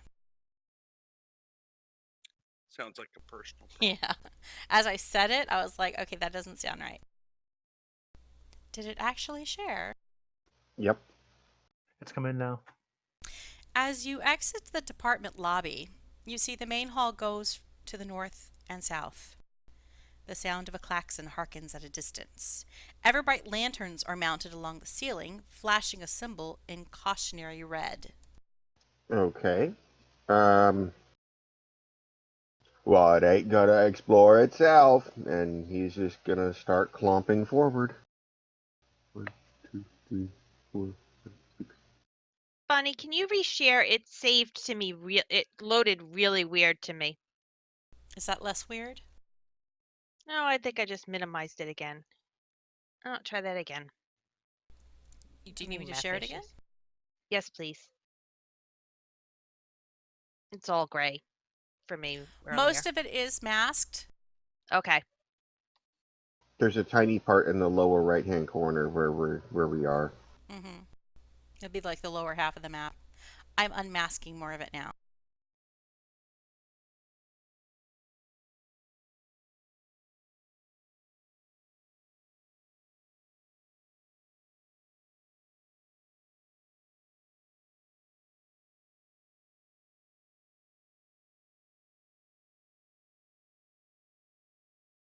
So Pants and Brighton, as you move forward, you can see that where this hallway splits, you see to the north ahead of you that there are several rooms off of the hallway, but it also seems to turn to the right. And then you've come to a place where the hallway has gone off to the west. There seems to be a little room, or a smaller hallway opening than the one you're standing in front of, off to the north. You also see that there are some wheel circles, but you can't really tell what's on them in the red lighting because neither of you have dark vision, if I'm correct. I see wheels. Okay. I'm immediately turning Three wheels mounted into the wall. and approaching the wheels. And then you see there's a little room to the north of you with two more scrying stations in the room. You see that there's also some other stuff on top of the northernmost desk. And as you get closer to the wheels, you see that they have runes on them. Hey guys, there's lots of runes and shiny things over here. Shiny. While Kit Kat is still in the hallway, around the corner she notices. What does she notice, I ask myself? I wonder that as well. A severed Teletubby head. Please no. And anybody other than Kit Kat can roll perception who's in the hallway to see if they notice as well. I'm in the hallway still. So roll a perception to see if you notice. Aleran is focused on what Pants is no, doing. that didn't work right. Oof, my rolls are not good tonight. That didn't work right. I just dragged something there. What about Bambershoot? Can Bambershoot notice something? Bambershoot can totally notice things. Well, it's going to be pretty obscure if the 17 didn't see it. 17 did see it. Okay. So Kit Kat and Izzy see something. Aleran doesn't. And Zaleria is not trying. I'm gonna have Bambershoot look. Bambershoot doesn't see anything. I can try to. Zaleria notices an elk. Zaleria notices there's an elk next to her looking around. Whoa! What Kit Kat and Izzy see is to the north, you see a round object floating in the air come around the corner. No. And it's slowly progressing down the hallway toward you. So let's all go into the room. Da, da, da. Not today. Hey guys, it looks like there's a sentry thing coming. Says you standing at the very end of the hallway. Hey, she saw over all y'all's heads. Somehow, from 3 feet down, she saw over everyone's head. It's like Izzy, Halfling, but eagle-eyed. She was probably standing on Bambershoot, to be honest, and that's why Bambershoot didn't really see anything because she was kind of stepping on Bambershoot's head. She doesn't look an eye for trouble. Or she was standing on Zaleria's shoulders. She's the one short person at the concert that doesn't understand why all the other short people can't see the stage. Why are you raising your hand, Mom? And you see that, like, as the drone floats through the air, there's a little red beam that kind of extends, that it shoots out, and it's kind of tracking the floor around it in like about a 20-foot square at this point. Is anybody else moving?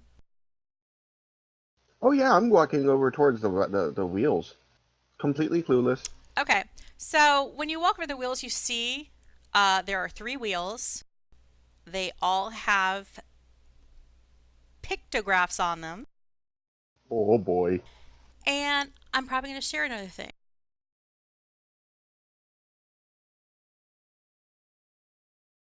That's what you see, Pants. Shiny. Hey, the bottom one is bacon. I think the bottom one is fire. That's the fire's on the bacon, so it's hot bacon. I'm just looking at it. It's a thing with bacon. Okay, so we have a So puzzle. you guys are all Block. in the hallway. Nissha, Zaleria, Bambershoot, and Izzy are all still like in the main hallway. You guys have all moved. The other four of you have moved into this alcove where the wheels are.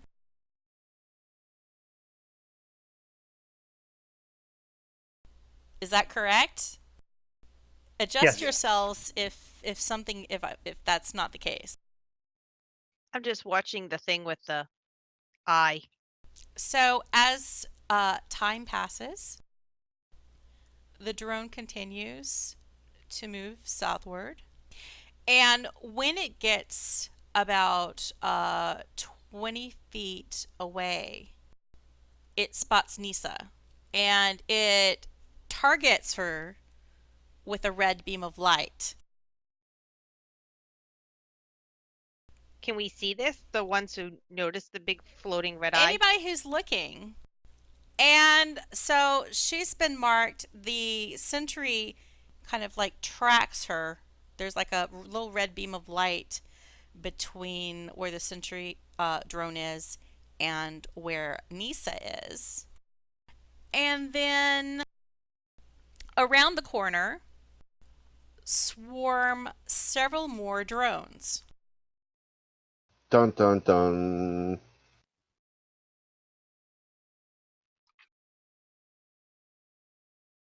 There's one, there's two, and there's three. Roll initiative. Everyone? I would say everybody except for well, let's see. Pants is oblivious. Aleran is oblivious.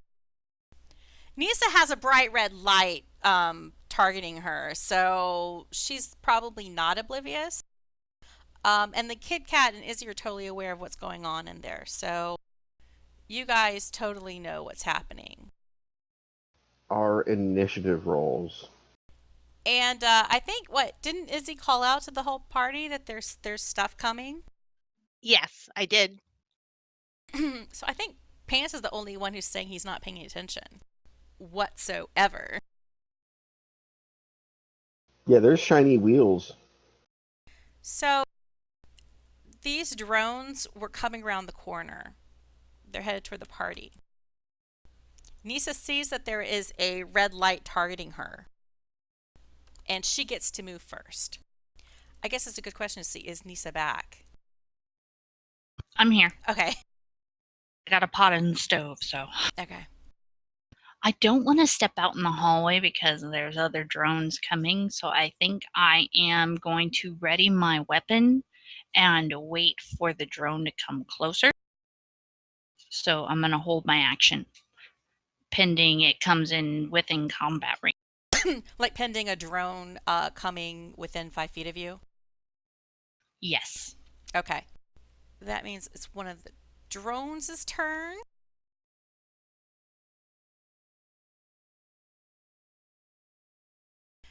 Luckily for you, a drone moves within 5 feet of you. I would attack it. I'm not precise. I think don't you get to act first when you hold your action for this particular circumstance, right? I think so because I act as soon as it completes my requirement, which was to come with it. I'm assuming that's the case, and you get to attack this drone before it gets to attack you. That's why we've always done it. Yeah, makes sense to me. Without looking anything up. And you hit it with your double-bladed scimitar.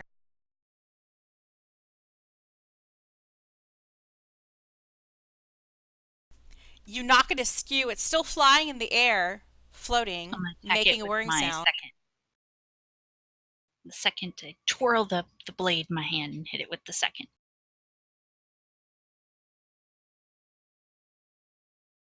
Dun, dun, dun. The red light is unabated coming from the sentry drone. It's still targeting you uninterrupted.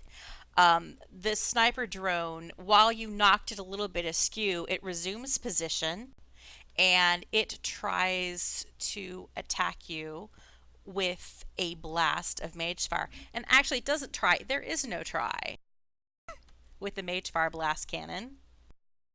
It just shoots at you. And you see 3 little spots of light, just like a magic missile spell, shoot from the drone, and they come at you. Pew, pew, pew. Doing 7 points of force damage. Ow. Alrighty. Aleran. Okay. I am. Sorry, having a Zoom problem here. One sec. All right. I'm going to take a few steps towards the hallway, and I am going to try to cast Ice Knife at the 2 drones, or at the drone here. And I hit. Okay, you hit that drone. And then both drones have to roll to save from the explosion of the Ice Knife. And Nissha.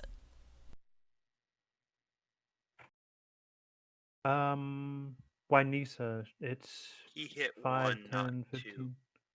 Yeah, I cast it 1 and 3, not the one in front Oh, of Nissha. you cast it down the hall. Yes. Okay. What do they need for their save? Or what type of save is it? Dex save or take 2d6 cold damage. All right. Drone 1 saves. And drone 3 saves. They rolled a 21 and a 15. Okay.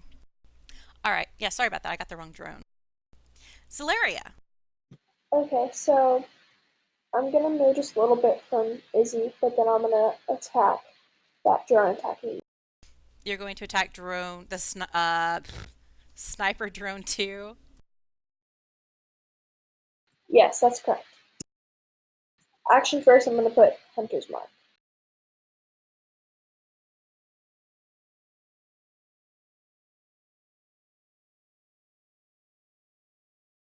All right, you have Hunter's Marked the drone, and you successfully hit it.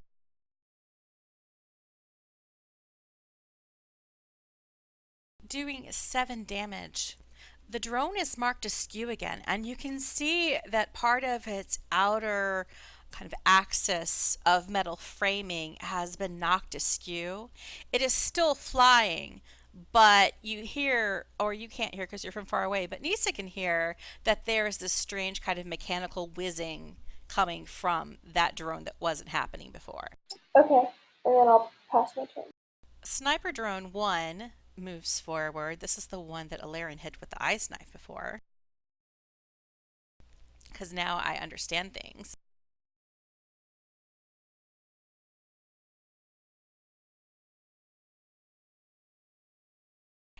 And it moves forward and it tries to shoot Nissha with shrapnel.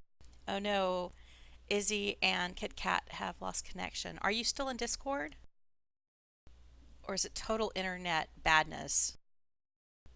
I think it might be internet badness. Okay, I'm going to continue on. Sniper 1 tries to hit Nissha with shrapnel. It's a hit. It does 4 damage. That's weird. Why is it giving it's her doing that. The concentration. It shouldn't be doing concentration on her. It's actually, the concentration is actually the sentry. I don't know why it's doing it in reverse. It's probably because I adapted it from from a different spell that's very similar. Would that be Hunter's Mark? Maybe. So it's probably doing like a Hunter's Mark roll with the damage when, yeah. Spoilers. So Nissha took 4 damage. Pants. Have you noticed anything, Pants? Well, given that basically a shotgun just went off in the hallway, I'm gonna say that probably got his attention. Kit Kat, he was disconnected. Which Yeah. space is Kit Kat actually in? She's in the hallway. Let's just Well, move her here. she's between. Okay, yeah, there we go. Because that's an important positioning thing. Because now that's the extent of my 30 feet. If they stay disconnected, Kit Kat's gonna hide in this next room. We just got back. We Okay. totally lost internet. That's what I figured. And I will, as I was rushing forward, whip out the water-resistant 4x4 and attempt to crack Sniper Drone 2 upside the frame. Tick, tick, tick. Zzz. And you smash it, Crunch. and you crunch it to the ground. Pieces, little metallic pieces, kind of scatter everywhere, and there is a deactivated drone lying on the floor.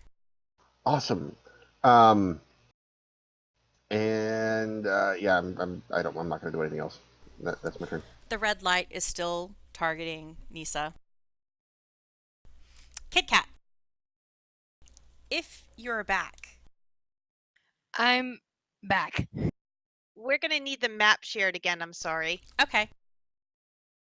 Little pro tip on Fantasy Grounds too: if you open your character sheet and double-click the token in the upper right-hand corner, it'll automatically load the last map your token was on, Sweet. so you can pop yourself back up. Woo. Oh yeah. There it Okay, so goes. what's happened? It is your turn. Pants just crushed one of the sentry sniper drones that was attacking Nissha. He just crushed it to the ground. There's that. still one sniper attacking Nissha, and then there's another drone that has this beam of red light focused on Nissha. Can I stand right there? No, except for, well, it depends. Aleran, where are you? I That's think where he is. Aleran is technically there. I don't know. I basically wanted to stand in this corner so I could see Okay, up that's the fair. hall. So yeah, you can stand there. Okay, can I reach it with my whip? Yes. Okay. Sentry 1, yes. I mean sniper drone 1. Yeah, that one. Damn it. But you missed the little drone kind of bobs and weaves as you try to smack it with your whip. Does that have the +1 in it? That has the +5. Well, no, but I mean, is like does Yeah. that actually have the plus? Okay. Boop, boop. Yes, it does. Okay, so I think that's all I can do besides if I want to inspire someone, which I don't know if anyone needs inspiration currently. So, Brighton. All right, so Brighton pulls up his mask and rages. Are you coming to the elf's rescue? No, I'm just gonna destroy stuff. Okay. love that. Important clarification. Rage. Second rage effect. Battle axe, move forward. And I'm gonna attack the sentry drone. Okay. Got too many things. I know. Like I've already forgotten something I just had in my brain. Yeah, I did really bad. Okay. That's it. Okay. All right. So that's your turn. Sniper drone 3 moves forward.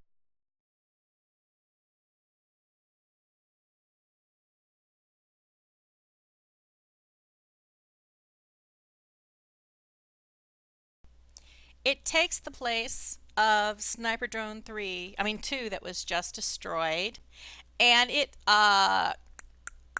shoots at Nissha with its Mage Fire Blast, doing 12 damage. Holy moly, I rolled well. These yellow dice are crazy. You can switch. You can put away the pencil dice. It's okay. It's like the yellow pencil die. Please switch to Bic pen dice. And Izzy, it's your turn. Okay, I'm going to carefully move up just a couple of spaces to see if the drones pay any attention to my move. And that's about it. I'm not attacking him. You may want to throw Nissha some love. She's feeling like she's about to meet her ancestors. Well, the problem is I can't get there. That's how many squares? The squares are what, 5 feet? Yep. Okay.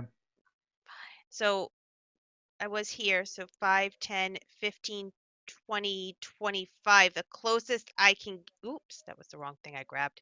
Closest I can get is here. Oh no, I totally understand that, but she's Within And, range of a healing word. right, I can, hold on. And how much damage does she have? I'm down to 9 hit points. Okay. And so I can see her diagonally then, yes? Yes. Yeah, the only person you can't really see well is Aleran.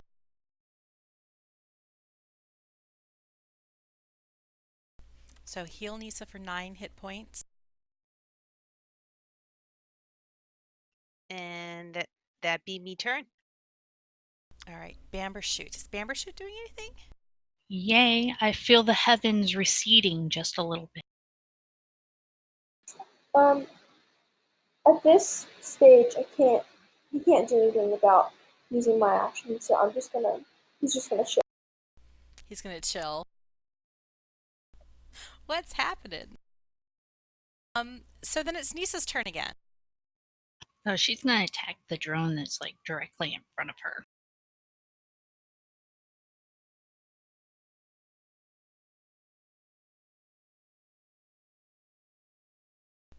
I'm gonna see if by editing this it takes out the concentration check.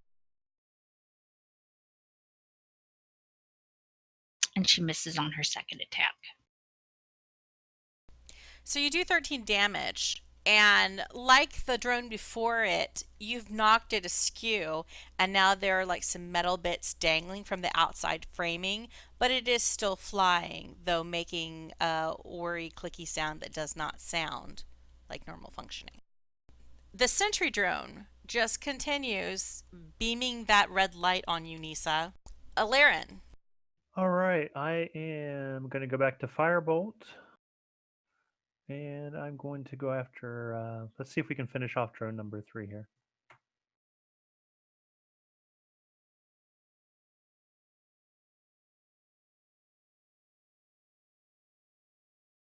Right, you do 2 damage to drone 3. It is not destroyed, though there is definitely smoke. Zaleria.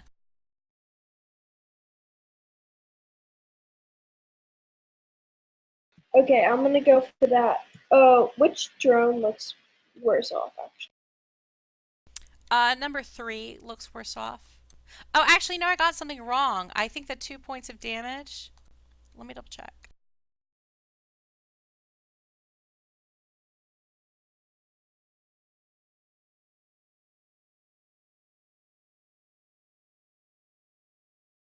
Oh, yes. With, I misspoke. The, firebolt that Aleran did seared through Sniper Drone 3, catching it on fire, and that drone also fell to the floor, broken. Yay. Does it Okay. count as first blood when they're robots? So there's only the It's blue. the one sniper drone and the sentry drone that's targeting. Okay. So you shoot an arrow at the sniper drone, doing 12 damage. It's knocked askew, and now it's making funny noises that Nissha and Pants and Brighton can hear. Okay, that'll be the end of my turn. This drone has a turn. It's going to try to shoot shrapnel at Nissha. And no, I'm not rolling damage directly. And it does a critical hit. Oof. Oh no. Because these dice are powerful. It does 9 damage.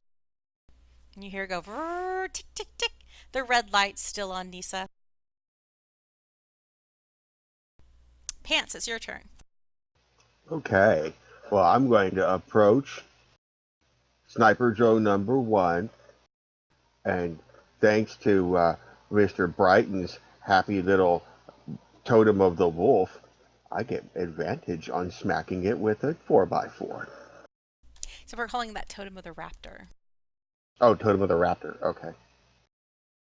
Well, is it the same effect? Because it said Yeah, rage it's- wolf. Yes. Which... Yeah, it's same effect. Okay, just a different name. Okay. Yeah, it's Eberron Just double flavor. checking. Gotcha. Totem of the raptor. Pack tactics. And you hit. Crunch.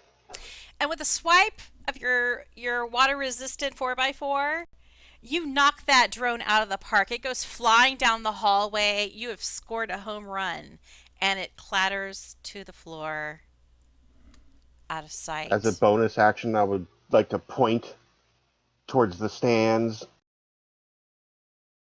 And that's my turn. The drone, it falls out of sight. Maybe a little kid caught it in the stands. Kid Cat. My turn. Actually, wait. Where? Because I still have my whip. And you whip the drone. Yay! But ew. Oh, it says partially resisted. That should not actually be, because your damage, though it is slashing, counts as magic. Yes. Oh, but no worries. No, wait. Yes, worries. I'm going to update your whip. Okay.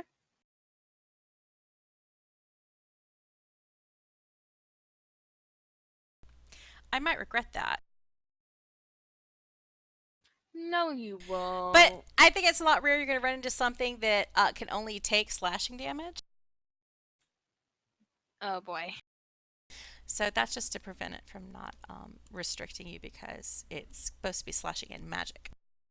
And let me do a concentration save.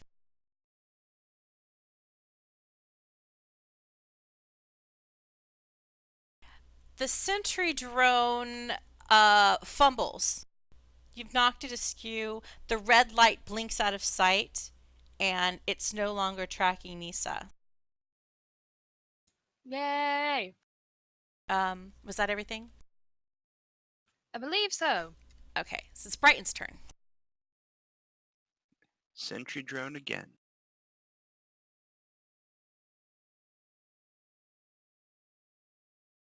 So you hit it with your great axe.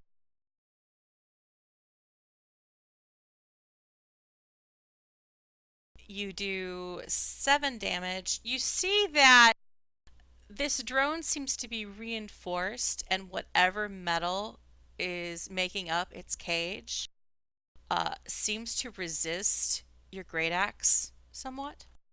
So I will relay that to the rest of the party, that when I swung at it, it seems to not react well to sharp objects. And I will end my turn. Izzy. I see that Nissha took a little bit more damage. I am going to not move. Hold on. I still can see her diagonally, so I will send another heal her way. And that ends it for me. Bambershoot. He's just gonna keep doing that. Still chilling. Okay, Nissha. She's going to advance on the drone. It doesn't matter, but you would have advantage. Well, roll again. It could be a crit. Oh yeah, I forgot to remove the Sentry's Mark, but that only affects things attacking her. So, all right, so you do 8 damage to this drone. With that I'll hit, roll it with advantage on the second attack. Oh, unless it dies. okay. With the last attack you did, it started making whirring noises.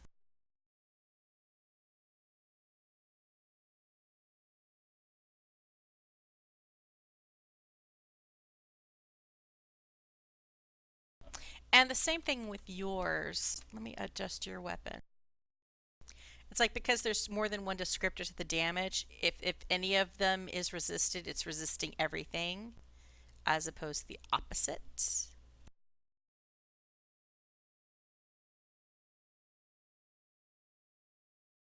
I wonder if you need to put the breaker in it like you do with Totem of the Bear. Like put the exclamation point and then magic. I don't know. Oh, be a later me problem. I'm adding 3 more damage to this drone. It's still flying though. And at this point,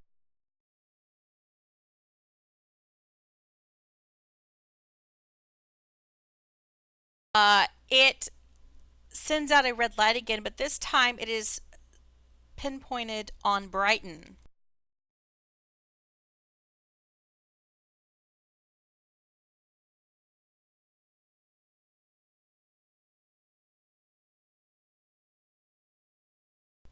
And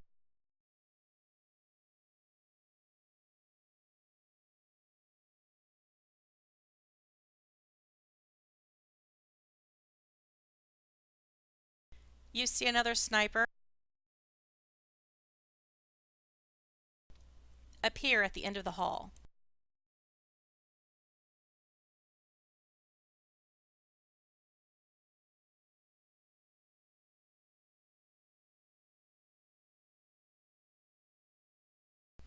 So I'm just adjusting things. Aleran. I guess I'm going trusty firebolt again.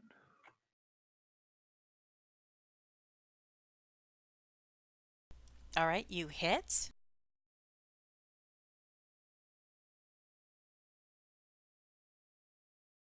All right, and that's my turn. All right. Hey, that actually worked correctly. Interesting.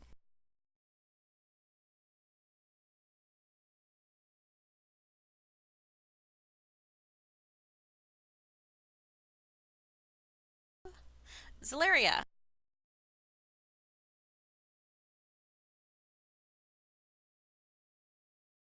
Okay, so can I think I have to recast my Hunter's Mark, right?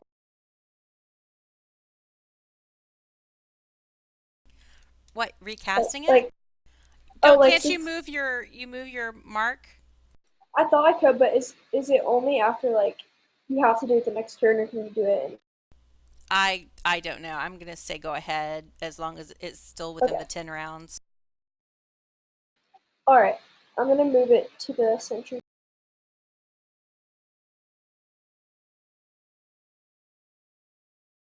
The official description just says if the target drops to 0 hit points before the spell ends, which is an hour, you can use a bonus action on a subsequent turn of yours to mark a new creature. It doesn't say it has to be immediate or anything of that nature. I have noticed that my rounds aren't progressing, which is interesting. Like normally the combat tracker would advance automatically when we go around a lap, but it hasn't been doing it. I don't know what I turned off, but I did something. I think Don't you hate when technology doesn't do what you want it to do? when it doesn't do stuff for me? Man. I think we're round 4. That's my guess. And that's where we're going to be now that I'm actually tracking rounds. Okay, well, So you hit, right? yes, I hit. Okay. You did damage. Your arrow damage was slightly well, actually it wasn't. Darn.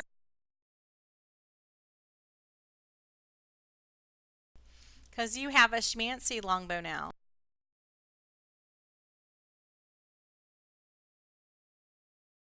So it wasn't partially resisted? No, I'm going to adjust. Okay, sweet. I'm okay with that.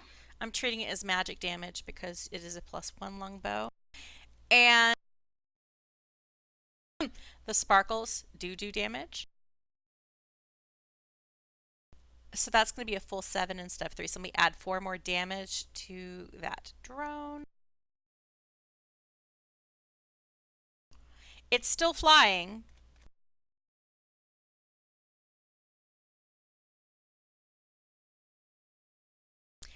All right, this new sniper drone moves closer.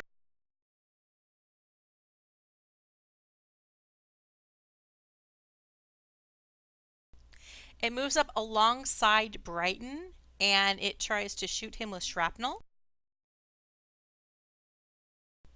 It hits, doing 3 damage. Because Brighton resists that. And now it's Pants' turn. All right, I will walk up beside the sniper drone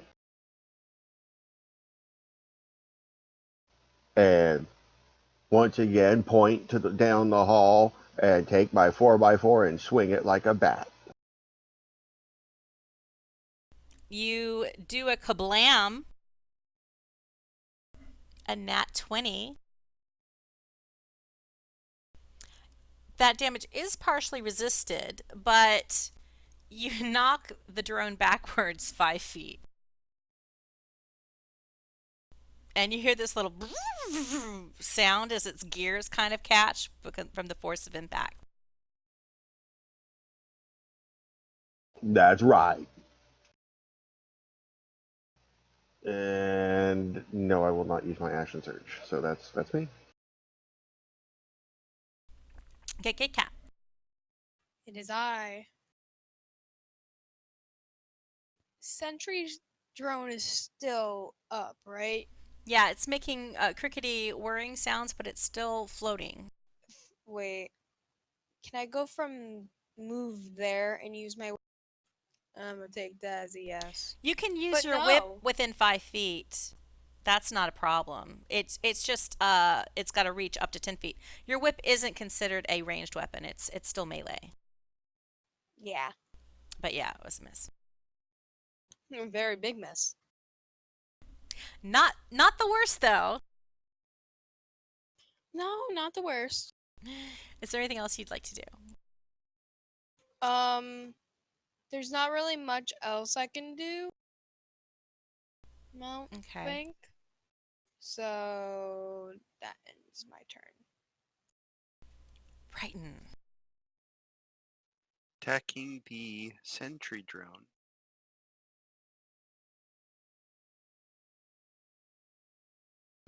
An 8 is a miss. Throwing away my great axe in frustration. And I am done.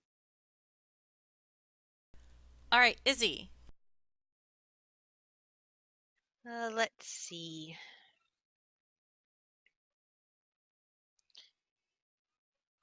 Everyone look pretty, like, not dying. Nobody is dying except for maybe the sentry drone. Oh, we're good. I'm The sentry drone comfortable looks with like that. they're in the worst shape of everyone. I'm just gonna move up a little just in case I need to be in the general area of being able to reach out and touch someone. And that would be it. Okay, I'm going to assume Bambershoot's chilling. Yep. Nissha, top of round 5. I think she's going to attack the drone again.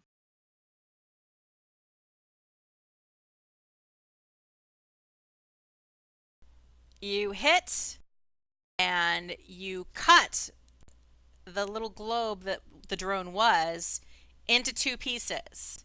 And the 2 pieces clatter to the ground, and the sentry drone is no more. The red light disappears, and Brighton is no longer affected. All right, she's going to move on the other drone then. I've lost Brighton. There's Brighton. I'm small. Oh, goody, it automatically canceled it this time. Awesome. I don't know what I did different this time than last time, but yay. It started rolling concentration checks for me and removed it when it no longer counted. Super exciting. I love when it works the way it's supposed to. It just gives you this little joy. Yeah. Okay, Aleran, it is... Oh, wait. Did you did... You did 5 damage to the other drone. It is still functioning. I think. No, wait, it's not. No, wait, yes, it is. Numbers How about are we hard. go for it's not? I like But- that one. When It you bobs hit and weaves. Is it down? Is it not? it bobs and weaves. Before you hit it, it was silent and deadly, just floating in the air, ominously. It's just like my house. But then you hit it with your offhand blade, and you did enough damage that it started making like this whirring noise that wasn't there before. Aleran. Okay, back to Firebolt, I think.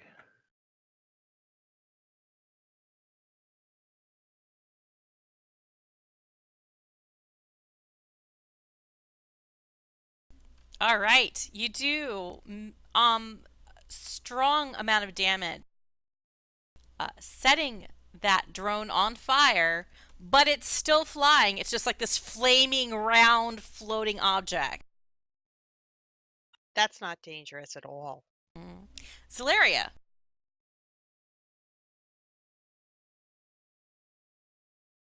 Okay, let's see if we can do some more. And with your arrow, you shoot that drone right into its core, and it skitters to the floor. Deactivated. A few seconds pass, turns into a minute. You still hear the klaxon sounding, and there's still red lights flashing, but you don't see any more drones appear around the corner. Yay, now we can get back to the wheels. For now, it seems safe. Now, in the room with the wheels, you have the scrying wheels in the side room. Is that door open? We can just pass into that room? Wait, which door are you talking about? You're talking about... Right there. Yes. And I'm revealing something else, and I kind of screwed up something on the other thing. You can see that to the west of you there is a sealed door at this hallway. Okay. But like that, to the north of you, there is that small control room with the 2 scrying stations in it, and that is totally open. That's an open doorway. Okay. Before Pants has an opportunity to start monkeying with the wheels here, let's search this room and see if there's any clues as to what the pattern should be for the wheels to open the door. Search trash cans on the desktops, all that kind of stuff.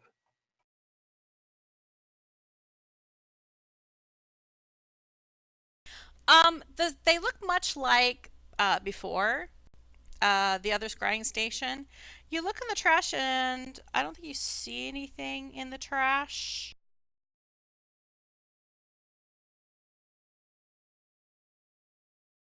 No signs or anything on the wall that would give us a hint? Just press the red button.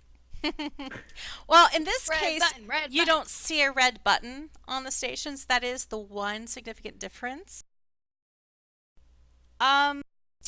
On the station to the north, you do see a pair of goggles on the desk. On the station to the south, you see the moldy remains of what was once a half-eaten jam donut. That might be a collectible. And if you look at the monitors, you see that there are images on some of them. Do those images coincide with the images that are on the wheels? Or are they just visions of other parts of the manufacturing? There are visions of other parts of the manufacturing. Okay. Going Go ahead. going clockwise. The first station is complete darkness. The second station shows what looks like some egg-like pods behind a it looks like there's some kind of maybe a glass or transparent crystalline wall in front of these eggs, but it has been broken. The third shows a workshop with various and sundry dismantled forged creatures. Is Pants looking at these monitors? Nope. I'm over at Okay. the wheels. The fourth displays a hydroponics garden with rows of lush foliage and a very large tree. Okay, I think I'm going to pick up the goggles and inspect them. When you pick up the goggles, you see that there is a cardstock note next to it. And on the cardstock, it's scrawled with a note in annoyed red ink. We've started without you, Toby. Remember your night vision goggles. We don't want another incident. Oh. And you notice the lenses of the goggles are tinted green. Okay, I am going to stash the goggles away in my backpack, as well as the moldy donut in case it's a collectible. Pants sees a sign over the door to his left that just says restricted. Hey, my moldy sandwich was a collectible. If I put on the goggles and look around the room with the wheel, does anything become evident? Is there any kind of special ink that's only visible through the night view goggles? Give me a second. Yeah, Toby, we don't want another incident. Come on, Toby. Oh, I thought I made goggles, but I didn't make goggles. What I'll tell you for now is when you put the goggles on, you can see better in the darkened lighting of these hallways. Where it's like dim and lit with red light, you suddenly see everything much more clearly. You don't know what dark vision is, but if you did know what dark vision was, because you're human, you sense that you can see like some of the other races can in dim lighting circumstances up to about 30 feet. Now, if I step back into the office, do I see anything there that wasn't visible before I put the goggles on? No. But in your view, you see a little symbol written into the ocular lenses, and there's like text in front of your eyes now that says one charge fairy fire available. Okay. Important question. Do they make him look really goofy while he's wearing them? No, he looks pretty cool. They're like these like green shades. It's like Darn. he put on his sunglasses. Wait, so they're sunglasses and they have him night vision, so he actually can wear his sunglasses at night? Yes. All right. From my perspective, if we were doing this in a not to be named game, we would probably need to investigate the other portions of the factory to find some indication of what these wheels should be set to. So I'd vote for further exploration. What does everybody else think? I would agree. I don't see anything else in here, and I think just staying here is just asking for more of those sentry drones to come and find us in a corner. Are you looking at the wheels at all? Oh, I can move into position to look at the wheels. I look at the wheels. What do I see? Well, I would say if anyone's going to examine them, do a perception check. oh, I have been examining these. What's your perception, Pants? Bad. They're a wheel. Jeez, it's round. What Pants sees is And Izzy notices this too. That there is jammy residue on the eye and mountain symbols of the first wheel where somebody touched it as they spun it. So after they ate the donut before it became moldy, they spun the wheel. Yeah, they ate the donut, got jam on their fingers, spun the wheel. Spin the wheel. And they turned the wheel and they turned it past the what looks kind of like the blue little lines and the kind of yellow symbol. The brown and the yellow symbols, they turned them past it. And it's only one wheel that has the jam prints. Only, yeah, the first wheel shows, and at that point, after he touched two sides, like touched it twice to turn it, he wiped the jam off.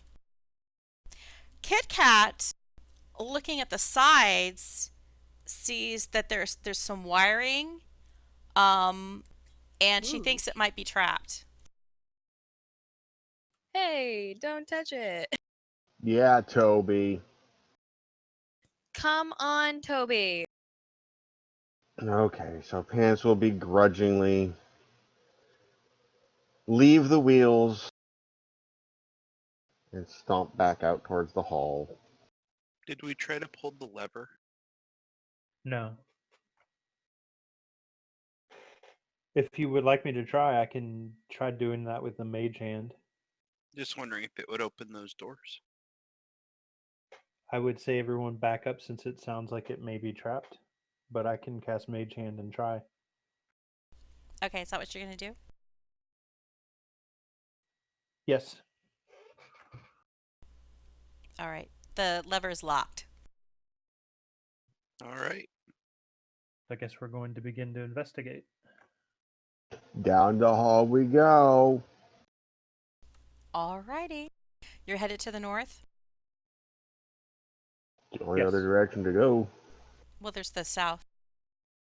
That's We where were we al- came. We were already heading No, north. there's a door to the south. Oh, I see. Down where Zaleria and Bambershoot are. So this entire time they could have been ambushed from the south. Good to know. Oh, and I guess I should say, which I didn't, but Zaleria is there, so why not? She sees that to the south there is another crystalline door. This door is, rather than being metallic, like all the ones you've encountered thus far, and it has been broken, like has been cracked open, and now there's jagged shards of this crystalline substance. And through that door, she can see. Oh, the shards are on the floor in front of the door inside the hall, on your side. And she can see through the doorway what looks like aquariums. Do I notice any fish in the aquarium? The sides are tinted a little bit, so you can't make out what exactly it is. But they do seem to have some movement going on. Okay, well, I'm gonna go up and investigate that. Are you going to say anything to the rest of the party? Yeah, I want to be like, hey guys, I saw this like aquarium thing over here. I'm gonna go check it out. Well, I think we probably should all stay together. So if we're going to go south, we should all go south. Okay, so we're all going south? Anything that survived 4 years in an aquarium. Yeah, let's go check that out. Ooh. The crystal pneumatic door to this room has been shattered, leaving a medium-sized opening. A plaque to the right of the door is engraved with the word Manuhatchery. The hatchery. There is a keypad to the left of the door, but as I when you said go past it, before, there is a broken opening that should fit a smaller creature easily. Into the hatchery. And then when you pass it again, you hear the hatchery. The Manuhatchery. The Manuhatchery. How small of an opening? Like halfling The size? halflings will have absolutely no trouble bopping through this opening. All right, let's show the big folk how it's done. Okay, going through. And for those of you who are medium, what's your AC? My medium? Yes, everybody except for Izzy and Brighton. I have a high AC. My AC is 18. Okay, so you have no problem. Pants has no problem. Kit Kat, you need to do a deck save. Oh boy. Do I have any issue? You're fine, Zaleria. And you're Where'd fine, Izzy Kit Kat. go? Great. It disappeared we- off the map. That's pretty funny. What? You disappeared off the map? Yeah, Izzy disappeared. We don't have it Yeah. unmasked yet. Oh, maybe I moved Yeah. too far? I'm actually switching to a different map. Oh, yeah, because I was pretty much like, all right, let's show the big folk how it's done. So I've already gone through. My AC is 16. All right, you're cool too. What are we doing with the moose? It's not a moose. It's an elk. The elk is going to have a hard time getting through this doorway. Push it through. Push it real good. Bambershoot can try, but it's going to be very challenging for Bambershoot to get through without getting stuck, but it is possible. Okay. And I'm not sure I want them to be on the backside pushing. Just use bacon grease. I'm not comfortable leaving him, so we're gonna have to put all hands on deck to get this elk through this hole. All right, the people that are shorter than 4 feet are not going in the rear end of the elk. Just saying. No, I'll pull the elk. But I ain't pushing. I'll push it. Push it real good.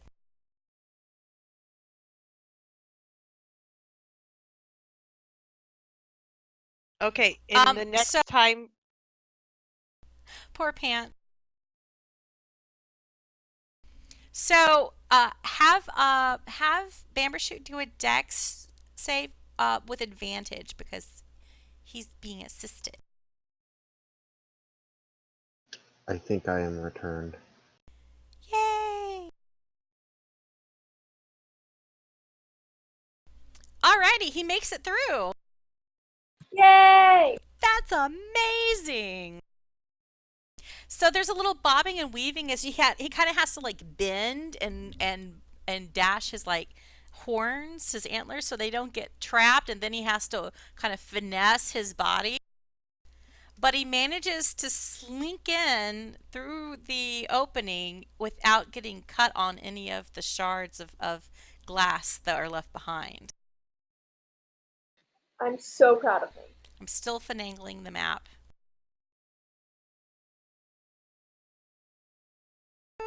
Who have I not moved? Zaleria. Zaleria. I'm Sharon. Hi, Sharon. I'm Brighton. Oh, that was painful. Right on top of watching that animation of the fish pants. Oh, is there stuff in chat? Oh, there's lots of stuff in chat. This bifurcated room is lined with aquariums, cages, and a pool to your right, a sandbox to your left. Another crystal barricade to your left shows signs of violent damage. Beyond the bars, you see several egg-like domes, some broken, some intact. And this matches the view on one of those scrying screens in the alcove you just left. And there's chicken cages.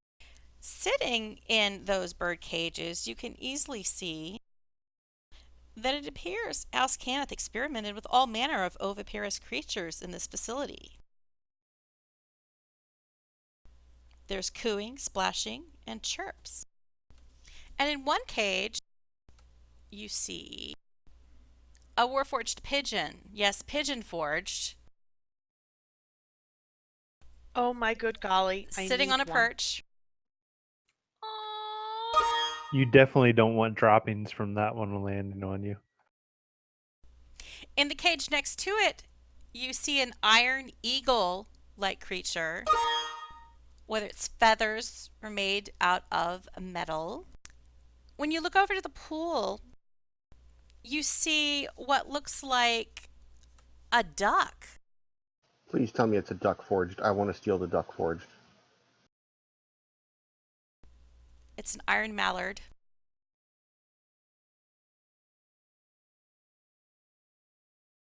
Pants so needs an iron mallard.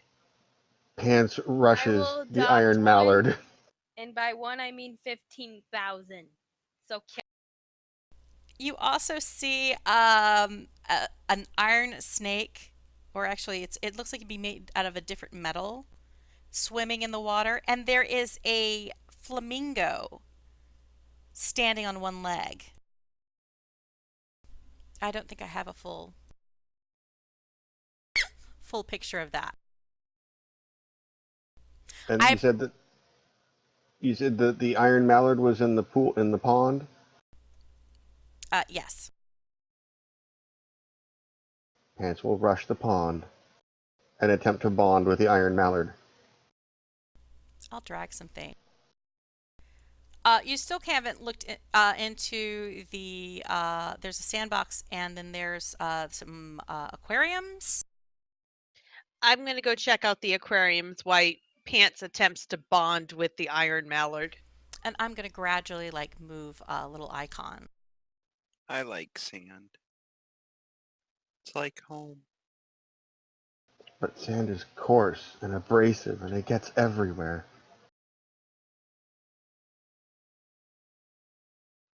Yes, you should see what my vehicles look like after we go to the beach. I took the girls to the beach 2 days in a row and then went food shopping. Let me tell you about it.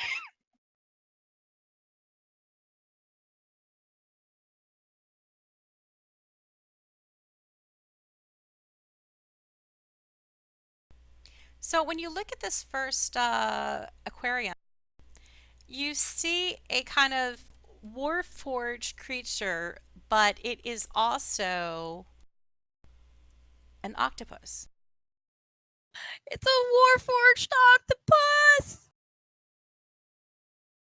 Cephalopod defender, yes. Oh, And it dear kind of goodness. unleashes its kind of live wood tentacles. And it's just kind of splashing happily in the water in this aquarium. Oh, that is just too cool. Anyone got a jar that needs to be opened? Them things are pigeon smart. So And there was I'll a snake. Boop, boop, boop. Yep. I'll continue to check out all the aquariums. There's a little flamingo. In one of the next one, you see a turtle. A Warforged turtle? Yes. And it's made in yet a different metal than the snake and the other creatures yet. It seems to be very heavily armor plated. Okay, the squeals that Izzy is letting out are just getting a little bit higher and higher pitched. Brighton, you see two different creatures come out of the sand. One is an iron scarrow-like creature that pops up out of the sand and then ducks back underneath. And then out of a little burrow waddles another little creature that looks like a puffin. And then it comes out and then it walks up to you and it kind of coos inquisitively.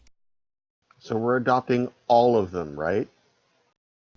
And then the third aquarium.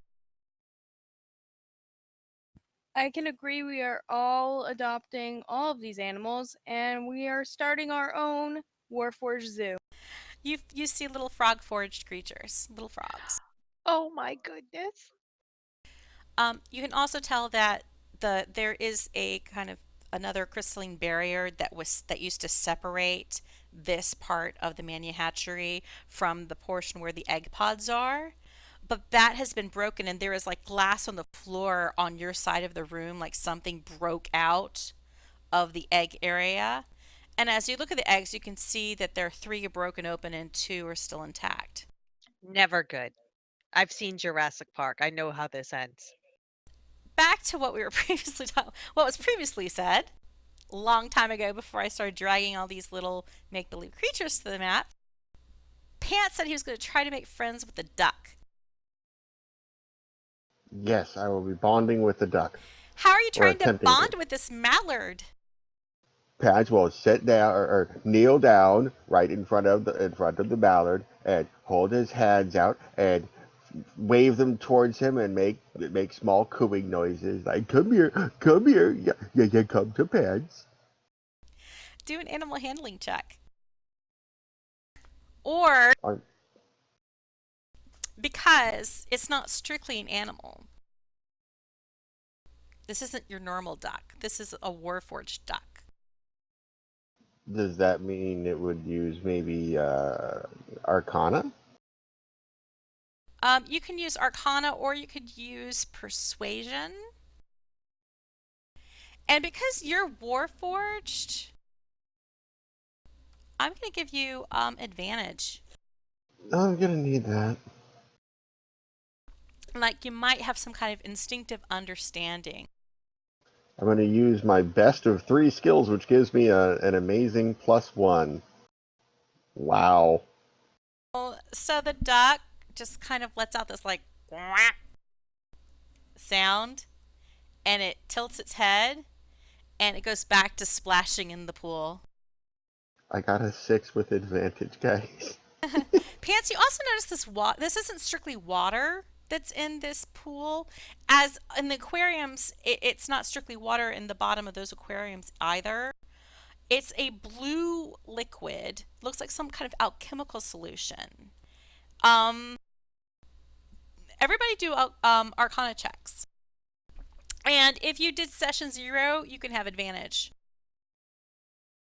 Whoa. Tess. Hi.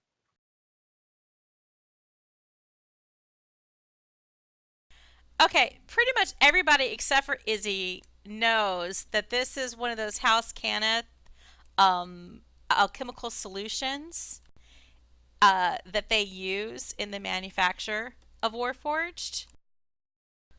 And everybody who is at session 0 knows that this was the stuff that was in the pool that you had to cross during your training exercise. And that I've already swam all through that. And it made Pants drunk. Wait, maybe drunk? I forgot about that part. Yeah. You swam in it for a good long time and you got a bit tipsy. I am going over near the Warforged Pigeon and the Warforged Iron Eagle, and I'm making little cooing noises and playing with string, aka yarn. So you can roll like animal handling checks or persuasion to make friends. Okay. All sweet.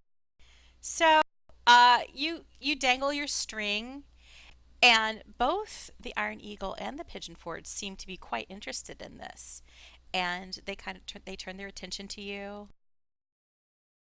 And the eagle kind of sticks its beak through the cage, and then it nudges at the opening to the cage and manages to unlock its own bird cage, and then it hops out and it lands on your shoulder. I coo at it and I give it a little hat. So there's a little hat cozy on the Iron Eagle's head now. And then the pigeon follows suit, unlocks its own cage, and hops out, jumps on your other shoulder. I give it a little scarf. Knowing me, if I try animal handling on the puffin, I'm probably gonna roll a 1 and end up losing an eye. So I think I learned a trick where I can give you ability to look at the Iron Eagle and the pigeon. At least I can heal myself if they do decide to rip open my ears. All right, I got the pigeon forged. Do you have the eagle? No, I think I accidentally closed him.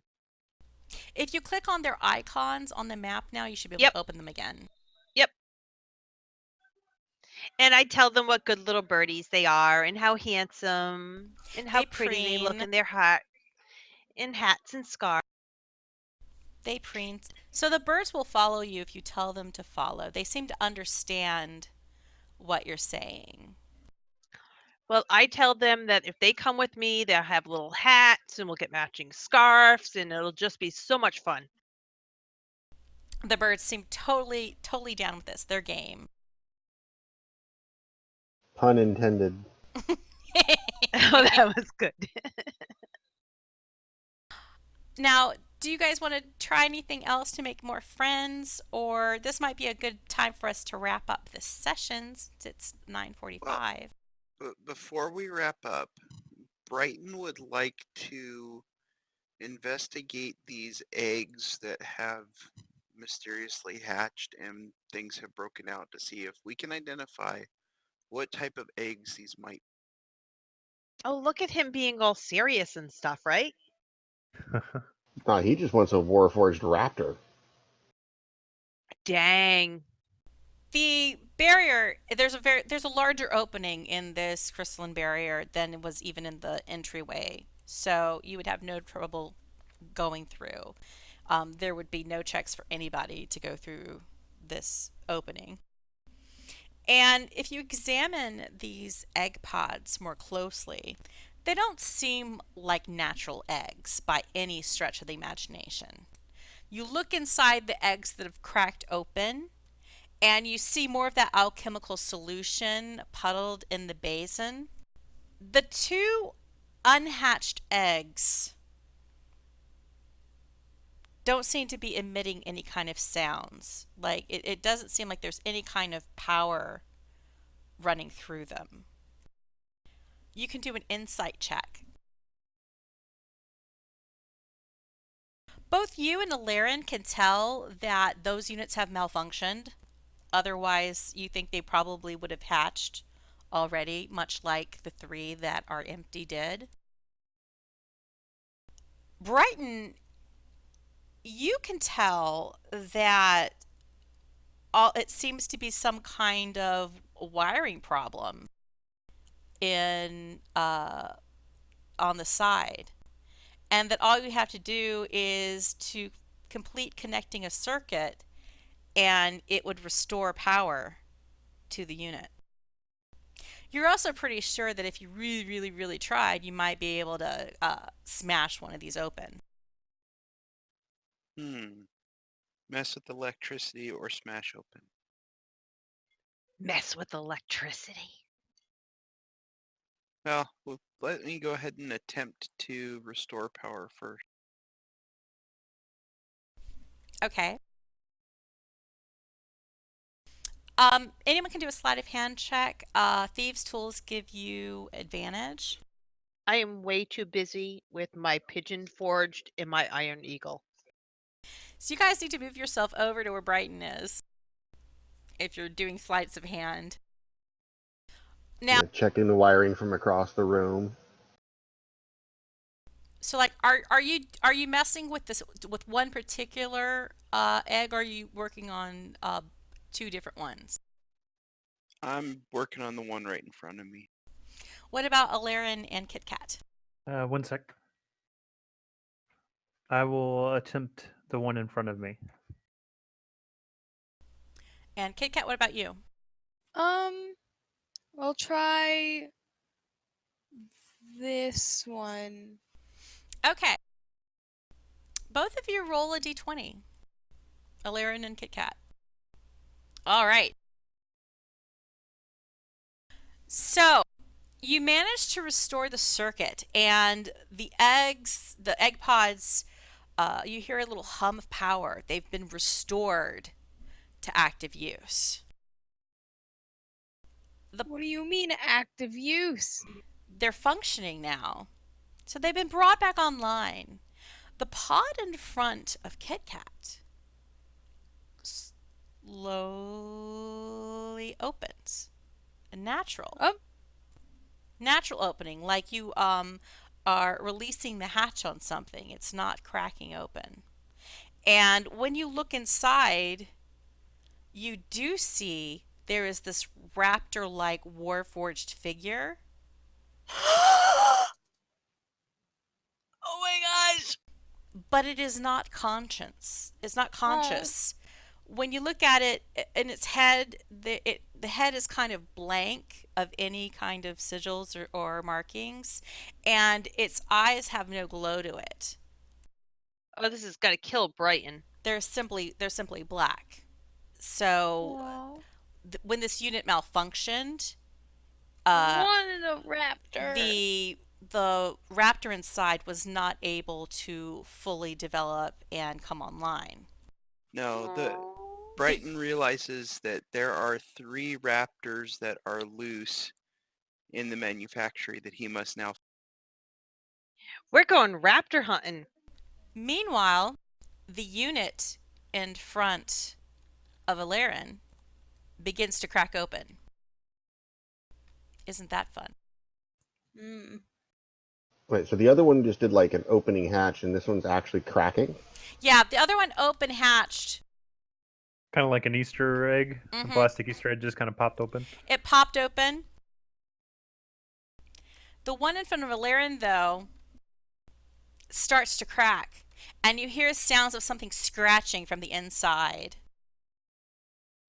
And it slowly cracks open, wider, wider, and wider, until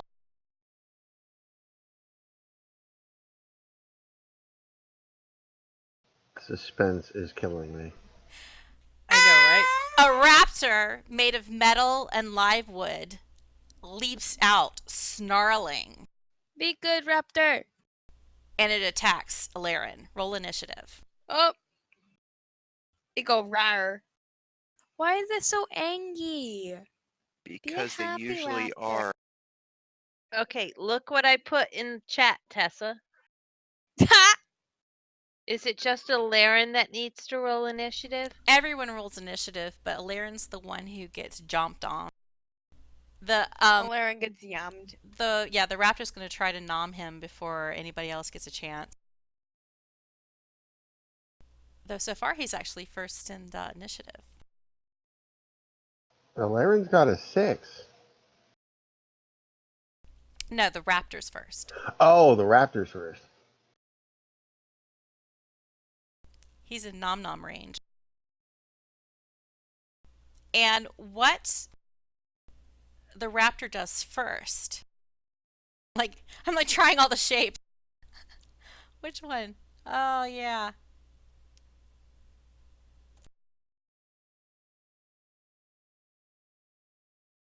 Cones are hard, you know. Okay, I could have lived the rest of my life without seeing the picture of that raptor all dolled up. I just gotta share that. The special Raptor Forge raptor. No, did you see Oh, her, is her there something eyelashes? in chat? She's got eyelashes. Lash extensions. Okay, so it aims straight for Aleran, so it doesn't hit anybody else. But Aleran, do a con save. Ooh, All right, yeah. you totally saved. Kill like what poison? Your training takes effect, and as the raptor opens its mouth and this cone of poison sprays out, you duck down behind your shield, and it all avoids hitting you. So you guys Very nice. are in combat now. Is this where you want to stop for the session? I think that it would probably be best. I think so. I think it might take a little bit more time than we should go to resolve fun with raptors. Thank you, guys. I know that lots of puzzles. So many puzzles. Wouldn't expect anything less from the Cannith Manufactury. Whee! I'd be disappointed if there were less puzzles in the Cannith Manufactury. And as always, very well done, Bonnie. Lots of prep. Good job. Yes, thank you. Thanks, guys. I love the Warforged critters. That's I just love beautiful. that too. And I will make they will follow you. The birds will follow you now, Izzy. Yay! I'm just wondering, why does the Flamingo Forge look so evil? I 'Cause don't know because I'm scared of because it's so ominous. I had like a full because Yeah. I actually found a robot flamingo on the internet, Oh, okay. and that's what the picture's from, and it is kind of scary. I was I like, yeah, really- all the other ones are cutesy, and that one's like, I will kill you in your sleep. Like, oh, okay. I really want Pants to grab the cephalopod and throw it at something. Well, thank you very much. That was wonderful. That was loads of fun, Bonnie. Thank you. Thanks, guys. Night. Bye, Steve. Good night. Thanks, everyone. Have a good night. Bye, Steve.